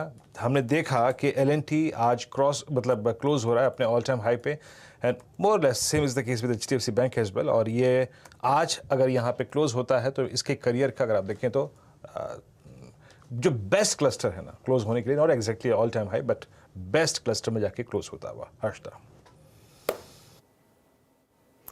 तो ये कुछ दिग्गज है जिन्होंने इस पारी अपनी चाल को काफी सुधारा है, और स्पेशली बजाज फाइनेंस और फिनसर्व। चलिए, लेकिन जैसे हम आपको बता रहे थे कि खिलाड़ी नंबर 1 में इस हफ्ते जो मुकाबला था वो काफी दिलचस्प। देखिए, 3 दिनों का ट्रेड और उसमें 3 जानकारों ने बहुत ही बढ़िया रिटर्न्स आपको कमा कर दिए। तो पहले आपके लिए लेकर आते हैं विजेता कौन बने हैं। तो 13% के रिटर्न्स के साथ रूपक डे ने अपने नाम बाजी कर ली है। 10% का रिटर्न नीरव छेड़ा ने दिया। 2.5% तक की कमाई राजन शाह की बनती हुई दिखाई दी। और इस हफ्ते के फिर विजेता 12.96% के रिटर्न्स के साथ रूपक डे ही बने हैं। रूपक, कॉन्ग्रेचुलेशंस, बहुत ही बढ़िया स्टॉक पिकिंग आपकी तरफ से आती हुई दिखाई दी, और उनमें आपने जो वेल्सपन कॉप लिया, कल सोनाटा सॉफ्टवेयर पर दाव था, आपका JBMA यानी कि JBM ऑटो काफी चला। बताइए अब अगले हफ्ते की क्या रणनीति रहेगी, क्योंकि आज सुबह में हम यही बात कर रहे थे कि क्या निफ्टी बैंक और अपनी चाल को मजबूत करेगा। हम क्लोज 41,000 के आसपास ही दिखाएंगे। जी हाँ, सबसे पहले शुक्रिया कहना चाहूंगा। और जैसे कि हम लोग बात कर रहे थे, निफ्टी ने ब्रेकआउट दिया। बैंक निफ्टी 41,000 के ऊपर क्लोजिंग दे रहा है। तो जो आगे का दिन में हम लोगों को लार्ज कैप स्टॉक्स पे ज्यादा अपसाइड देखने को मिलेगा, तो फोकस हम लोगों का लार्ज कैप स्टॉक पे रखना चाहिए नेक्स्ट वीक और नेक्स्ट 2-3 हफ्ते के लिए। इनमें से ओके आप कह रहे हैं थोड़ा सा मिक्स ट्रेड रहेगा, लेकिन जो ट्रेड्स आपने आइडेंटिफाई किए और जो चले भी हैं इस गेम शो में इस हफ्ते, इनमें से कोई ट्रेड जो आपको लग रहा है कैरी करना चाहिए या फिर लार्जली सब में प्रॉफिट बुक करके जाएं? मुझे लगता है ये फिनोलेक्स केबल और ऑयल कॉर्प को कैरी करना चाहिए। दोनों में स्ट्रॉन्ग ब्रेकआउट है, मूविंग एवरेज को सस्टेन कर रहा है, तो ये दो स्टॉक्स अच्छा चलना चाहिए apart from large cap stocks. चलिए बहुत बहुत शुक्रिया and have a great weekend ahead Rupak, thanks for taking time out इस हफ्ते। तो रूपक ने फिलहाल आपको कहा फिनोलेक्स केबल जैसे ट्रेड्स जो उन्होंने आइडेंटिफाई आज सुबह में किए थे उनमें एक मौका है कुछ पोजीशंस कैरी करने का। इनका टारगेट वैसे 950 का था फिनोलेक्स में। एक बार दिखा दीजिएगा कहां पर ट्रेड कर रहा है फिनोलेक्स केबल का काउंटर। ये इनकी आज की बढ़िया पिक साबित हुई है। ये देखिए स्टॉक 3.5% ऊपर, 950 के लिए एक अपॉर्चुनिटी अभी भी बन रही है। वीरो ऊपर नीचे हो रहा है लेकिन 17,600 पर कोशिश तो सब लोग कर रहे हैं कि टिक जाए एक बार निफ्टी। हर्षदा ये क्लोज बेहद शानदार है, आप यकीन मानिए। हालांकि लास्ट जो एवरेज 100 डे में अभी भी पार नहीं हुआ, दैट परसिस्ट एट 17,610, बट ये एक अच्छा क्लोज है। और मैं जैसे कि आपसे कल भी कह रहा था, आज भी कह रहा हूँ, पहले भी कह रहा था कि निफ्टी बैंक के लिए जो क्लोज है above all moving averages specially 20 day के ऊपर बेहतरीन प्लेसमेंट है। हर्षदा आई होप आप जब मंडे को हम बात कर रहे थे आपने इस बात पे ध्यान दिया होगा, मैंने एक डिस्कशन किया था कि यूएस में डाउ, नेस्डेक और S&P 500 तीनों का जो क्लोज था वो मंथली क्लोज काफ़ी अच्छा खासा था। और मुझे याद अच्छी तरीके से उस दिन मैंने एक पॉइंट लिखा था, उसको मैंने ट्वीट पे मेंशन भी किया था अपने आर्टिकल में, कि जो CBOE वोलेटिलिटी इंडेक्स था वो दिसंबर 2021 के बाद सबसे लोवेस्ट क्लस्टर में 18 पे बंद हुआ था। And same is the case with India VIX को देखिए 1180 पर। हर्षदा अगर ये आज यहाँ पे क्लोज हो रहा है तो मंथली बेसिस पे, और इनफैक्ट मैं मंथली नहीं से वीकली बेसिस पे कंसिडर करूंगा, पोस्ट आप समझ लीजिएगा कि मेरे ख्याल से ये एक लंबे समय अंतराल के बाद का 1180 पे क्लोज आएगा, मैं लोवेस्ट क्लस्टर पे जाके क्लोज होगा। प्रशांत हमारे साथ मौजूद भी हैं। प्रशांत, ये फिनोमिना, ये घटनाक्रम वर्ल्ड वाइड हो रहा है, विक्स स्लाइड कर रहा है, CBOE का आपने लास्ट मंथ का क्लोज देखा ही था। अब एक बात तो है कि यहाँ से ऑप्शन बेच के पैसा नहीं बनेगा, क्या कहते हैं? जी बिल्कुल वीरू जी, आपने बिल्कुल सही बात कही। ऑप्शन राइटर्स के लिए बहुत तकलीफ होने वाली है क्योंकि लोएस्ट क्लोज ऑन विक्स, और मुझे लग रहा है यहाँ से अगर बाउंस नहीं आए, मार्केट में वोलेटिलिटी नहीं बढ़े, तो शायद दूसरी बात जैसे आज हमने एक रेंज बाउंड एक्सपायरी देखी, शायद वैसे ही चलते रहे और एक बहुत डल मार्केट जिसे कहते हैं शायद हम उसमें जा सकते हैं।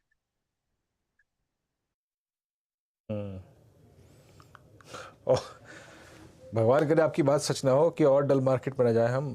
जनाब कुछ दिन तो टाइम काटना मुश्किल हो जाता था सर, आप यकीन मानिए। ये 2 हफ्ते काफ़ी अच्छे खासे रहे। अनफॉर्चुनेटली अप्रैल काफ़ी अच्छा रहा अब तक, वरना मार्च के कुछ दिन ऐसे होते थे कि हर्षदा में पूछते थे आज करना क्या है क्लोजिंग, आज ही 1.5 घंटा निकलेगा कैसे, ये बताइए, है ना। हाँ बहुत मुश्किल था ये। खैर अब वो चीज़ नहीं होगी क्योंकि अगले हफ्ते से अर्निंग सीजन स्टार्ट हो जाएगा, तो शायद वो चीज़ आप मिस नहीं कर पाएंगे एक्शन को। खैर आपकी स्क्रीन पे with this close look at market breadth अच्छी लग रही है, लॉन्ग 60 और 58 शॉर्ट कवरिंग। और आइए देखते हैं कि क्या क्या आंकड़े हैं ये। लॉन्ग IEX इवेंट बेस, और चोला और Godrej properties event base, Canfin homes event base, M&M financial event base, इन सभी स्टॉक्स में अगर आप देखें लॉन्ग बिल्डअप हुआ। NBFCs आज अच्छा खासा शुमार रही। शॉर्ट कवरिंग जैसे ही ब्याज दरों के बढ़ने के क्रम पे एक पॉज लगा, हमने आज रियल स्टेट एंसिलरी स्पेस में एक स्विंग देखा। एस्ट्रल, पॉलीकैब, चलिए मेरे ख्याल से पॉलीकैब नहीं चला, मेरे ख्याल से माफ़ कीजिएगा, एस्ट्रल चला, अदानी एंटरप्राइजेस, बजाज फाइनेंस, महानगर गैस, कोरोमंडल, इनमें काफ़ी अच्छा खासा स्विंग देखने को मिला। अगले स्लाइड में आते हैं, शॉर्टिंग कहाँ पे हुई या फिर लॉन्ग अनवाइंडिंग कहाँ पे थी। तो ये स्लाइड आपकी स्क्रीन पे, अच्छा कोई बात नहीं, कोई दिक्कत क्या, डेटा मेरे ख्याल से फैच नहीं हो पा रहा है। मैं आपको मुंह ज़बान बताता हूँ यहाँ पे कि आज सबसे बड़ा सेक्टोरियल ओ एडिशन क्या है। याद रखिएगा, it's just first weekly contract का आज समापन हुआ है। ये रहा लॉन्ग अनवाइंडिंग का आंकड़ा। Vedanta, HCL technologies, ONGC, metropolis health care और टाटा कम्युनिकेशन में लॉन्ग अनवाइंडिंग थी। शॉर्ट था डाबर में, यस इस दौर की लोएस्ट ट्रैजेक्टरी में, पेज इंडस्ट्रीज में, बाटा में, डिक्सन टेक्नोलॉजीज और बॉश। डिक्सन एक स्ट्रॉन्ग मूव के बाद आज कोलैप्स हो गया लगभग 2% है। अगर मैं सेक्टोरियल आधार पे देखूं, top OI gainers, it was index जहां पे सबसे स्ट्रॉन्ग ऐड हुआ ओआई, उसके बाद फिनेंस 4.6%, यहाँ पे अच्छे खासे स्विंग्स विजिबल थे। एबी कैपिटल 2.8%, चोला फाइनेंस 30%, उसके बाद M N M finance 15%, SBI cards 10%, SBI life 8% और श्रीराम फाइनेंस लगभग 5.5%। तो एनबीएफसीज बहुत स्ट्रॉन्ग मूव देखी गई विद स्ट्रॉन्ग वेरिएशन। एनबीएफसीज के बाद अगर किसी स्पेस में अच्छा मूव था, लेट्स टेक कैपिटल गुड्स 2.7%, यहाँ पे आपका एलएनटी में करीब 4.4, एबी में करीब 10.9 और साथ ही साथ वोल्टास में करीब 2.9 और सिमेंस में करीब 4.3। सबसे स्ट्रॉन्ग स्टैट्स लेके अगर कोई स्पेस आज क्लोज हो रहा है तो वह है कैपिटल गुड्स और कैपिटल गुड्स। चलिए इस क्लोजिंग को, इस छोटे से हफ्ते की बेहद शानदार क्लोजिंग को देखने के चलते हैं वॉल पे हर्षदा के पास। Harshada, over to you. जी हाँ वीरू, और जाते जाते एक बार एसजीएक्स नहीं, आपका डाउ फ्यूचर्स देख लेते हैं, वहां पर क्या स्थिति बनती दिखाई दे रही है। ऐसी रेफरेंस पॉइंट के लिए सोमवार को ऑफकोर्स एक हम लंबे वीकेंड के बाद आएंगे, तो डाउ की तरफ से आज की क्लोजिंग पर क्या इशारा है वो आपकी स्क्रीन पर फटाफट से डेटा पॉइंट्स आ जाएंगे। जैसे वीरू मेंशन भी कर रहे थे, एक लॉन्ग वीकेंड सिर्फ भारत ही नहीं अक्रॉस द ग्लोब ईस्टर के लिए होता हुआ दिखाई देगा। तो डाउ फ्यूचर्स बहुत शांत है, 14 पॉइंट ऊपर इस समय, और आप नैस्डैक फ्यूचर्स देखेंगे तो 45 अंकों की गिरावट देखने को मिल रही है। आज दरअसल जॉब डेटा आएगा तो उस पर भी मार्केट लार्जली रिएक्ट करेगा, तो आपकी उस पर नजरें होनी चाहिए। लेकिन इधर वेज हमारे लिए तो सब अच्छा ही है। 17,600 के आसपास का क्लोज हम देख रहे हैं, 43 से 45 अंकों का इजाफा निफ्टी पर। निफ्टी बैंक ने आज इंट्राडे में अच्छे खासे मूव्स दिखाए, क्लोजिंग 26 पॉइंट की बढ़त पर होती हुई दिखाई दे रही है, अब 30 पॉइंट ऊपर आता हुआ। निफ्टी आईटी थोड़ा सा नरम पड़ता हुआ दिखाई दिया, 201 अंकों की गिरावट देखने को मिल रही है। लेकिन ऑटो कंपनियां, ऑटो इंडेक्स हो, मेटल में कुछ छोटे काउंटर्स थे जहां पर थोड़ा सा ट्रैक्शन तेजी की तरफ आता हुआ दिखाई दिया था।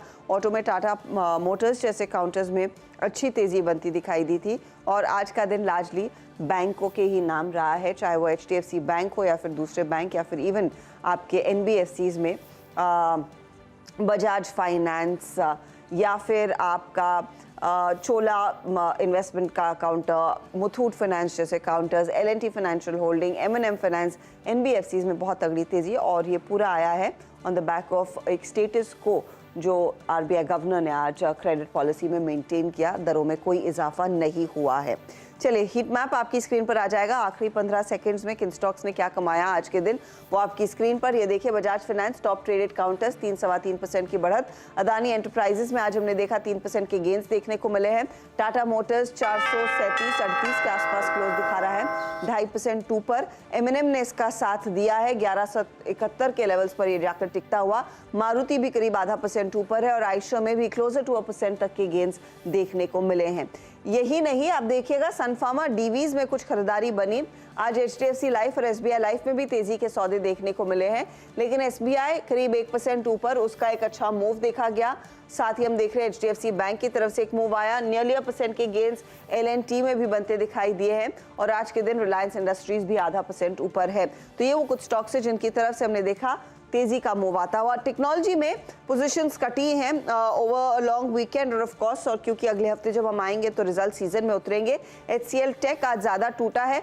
कल वो JP मॉर्गन की रिपोर्ट जहां पर उन्होंने एक नेगेटिव लिस्ट में से डाला था नंबर्स के डर से, आज वो स्टॉक करेक्ट हुआ है, कल कुछ नहीं हुआ था। TCS में 0.5% का नुकसान देखने को मिला है। टाइटन कुछ करेक्ट होता हुआ, टेक महिंद्रा कुछ करेक्ट होता हुआ, इन्फोसिस में भी हल्का सा करेक्शन देखने को मिला। तो ये कुछ स्टॉक्स है जहां से हमने देखा दबाव, लेकिन लार्जली स्क्रीन जो है ज्यादा हरी रही है। 17,600 पर आज जाकर इंडेक्स टिकता हुआ दिखाई दे रहा है। तो ये है फिलहाल आज आपके लिए क्लोज। चलिए अब सीधा सौदा में आशीष और नीरज के बीच का मुकाबला, रिटर्न्स कैसे बने हैं वो भी आपकी स्क्रीन पर आ जाएगा। आशीष ने देखिए चोला रखा था अपने पोर्टफोलियो में, तेजी आई 7.5% ऊपर। TTK हेल्थ केयर में 3% का इजाफा, L&T नियरली 1% के गेंस देखने को मिले। Avenue supermart. इतना कुछ खास नहीं था Q4 का अपडेट, स्टॉक 4.5% करेक्ट हुआ। IGL MGL आज शाम को साफ हो जाएगा। किरिट पारिक की सिफारिशें अप्रूव अगर कैबिनेट कर देता है तो अच्छी तेजी आगे बनती दिखाई देगी। एंटिसिपेशन में स्टॉक्स में तेजी रखी नीरज ने। अवध शुगर, श्री रेणुका जैसे काउंटर्स तेजी में थे, लेकिन ऊपरी लेवल से हमने देखा थोड़ी सी नरमी आती हुई दिखाई जरूर दी है। कुल मिलाकर आज का दिन अच्छा, 17,599 पर निफ्टी का क्लोज आज के लिए। ओवर द वीक वाला चार्ट भी आपकी स्क्रीन पर लेकर आएंगे, वहां से आपको साफ दिखाई देगा कि इस हफ्ते मार्केट ने अपनी जो चाल है वो मजबूत रखी है। करीब 3-3.5% की तेजी पिछले 7 ट्रेडिंग सेशंस में देखने को मिल रही है। तो ये है फिलहाल आपके लिए आज का क्लोज। स्ट्रॉन्गर क्लोज निफ्टी के लिए 17,599 और निफ्टी बैंक 41,000 के ऊपर क्लोज दिखाने में कामयाब। जी हाँ हर्षिता, और जहाँ तक वीकली क्लोज का सवाल है, आफ्टर 17th फेब निफ्टी का ये क्लोज आया है exactly at 20 week exponential moving average और निफ्टी बैंक का well above 20 week exponential moving average. और अगर ये निफ्टी और निफ्टी बैंक में एक डाइवर्जेंस है प्राइस का, थोड़ा सा अगर आप देखें तालमेल में अंतर है, that's only because of Nifty IT जो कि वीकली बेसिस पे इस बार भी कमज़ोर क्लोज हुआ। तो ये कमज़ोर कड़ी बाजार की। खैर, इस कार्यक्रम में फिलहाल इतना ही। अब हमारी 3 दिन बाद, बड़े अंतराल के बाद सोमवार को फिर सारे समीकरणों के साथ, खबरों के साथ, स्ट्रेटजीज के साथ, स्टॉक्स की न्यूज़ के साथ हर्षिता, मेरी, नीरज जी और आशीष की मुलाकात होगी।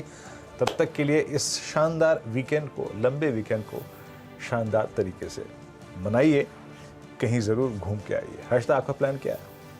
कोई प्लान नहीं वीरू, बॉम्बे में ही रहेंगे, कहीं जाने का इरादा नहीं, लेकिन अच्छा 3 दिन है, छुट्टी आराम से होगी घर पे। जी चलिए, वो भी एक अच्छा जरिया है। OTT का भरपूर करिए इस्तेमाल। अगली मुलाकात सोमवार को, तब तक के लिए नमस्कार and have a nice extended weekend.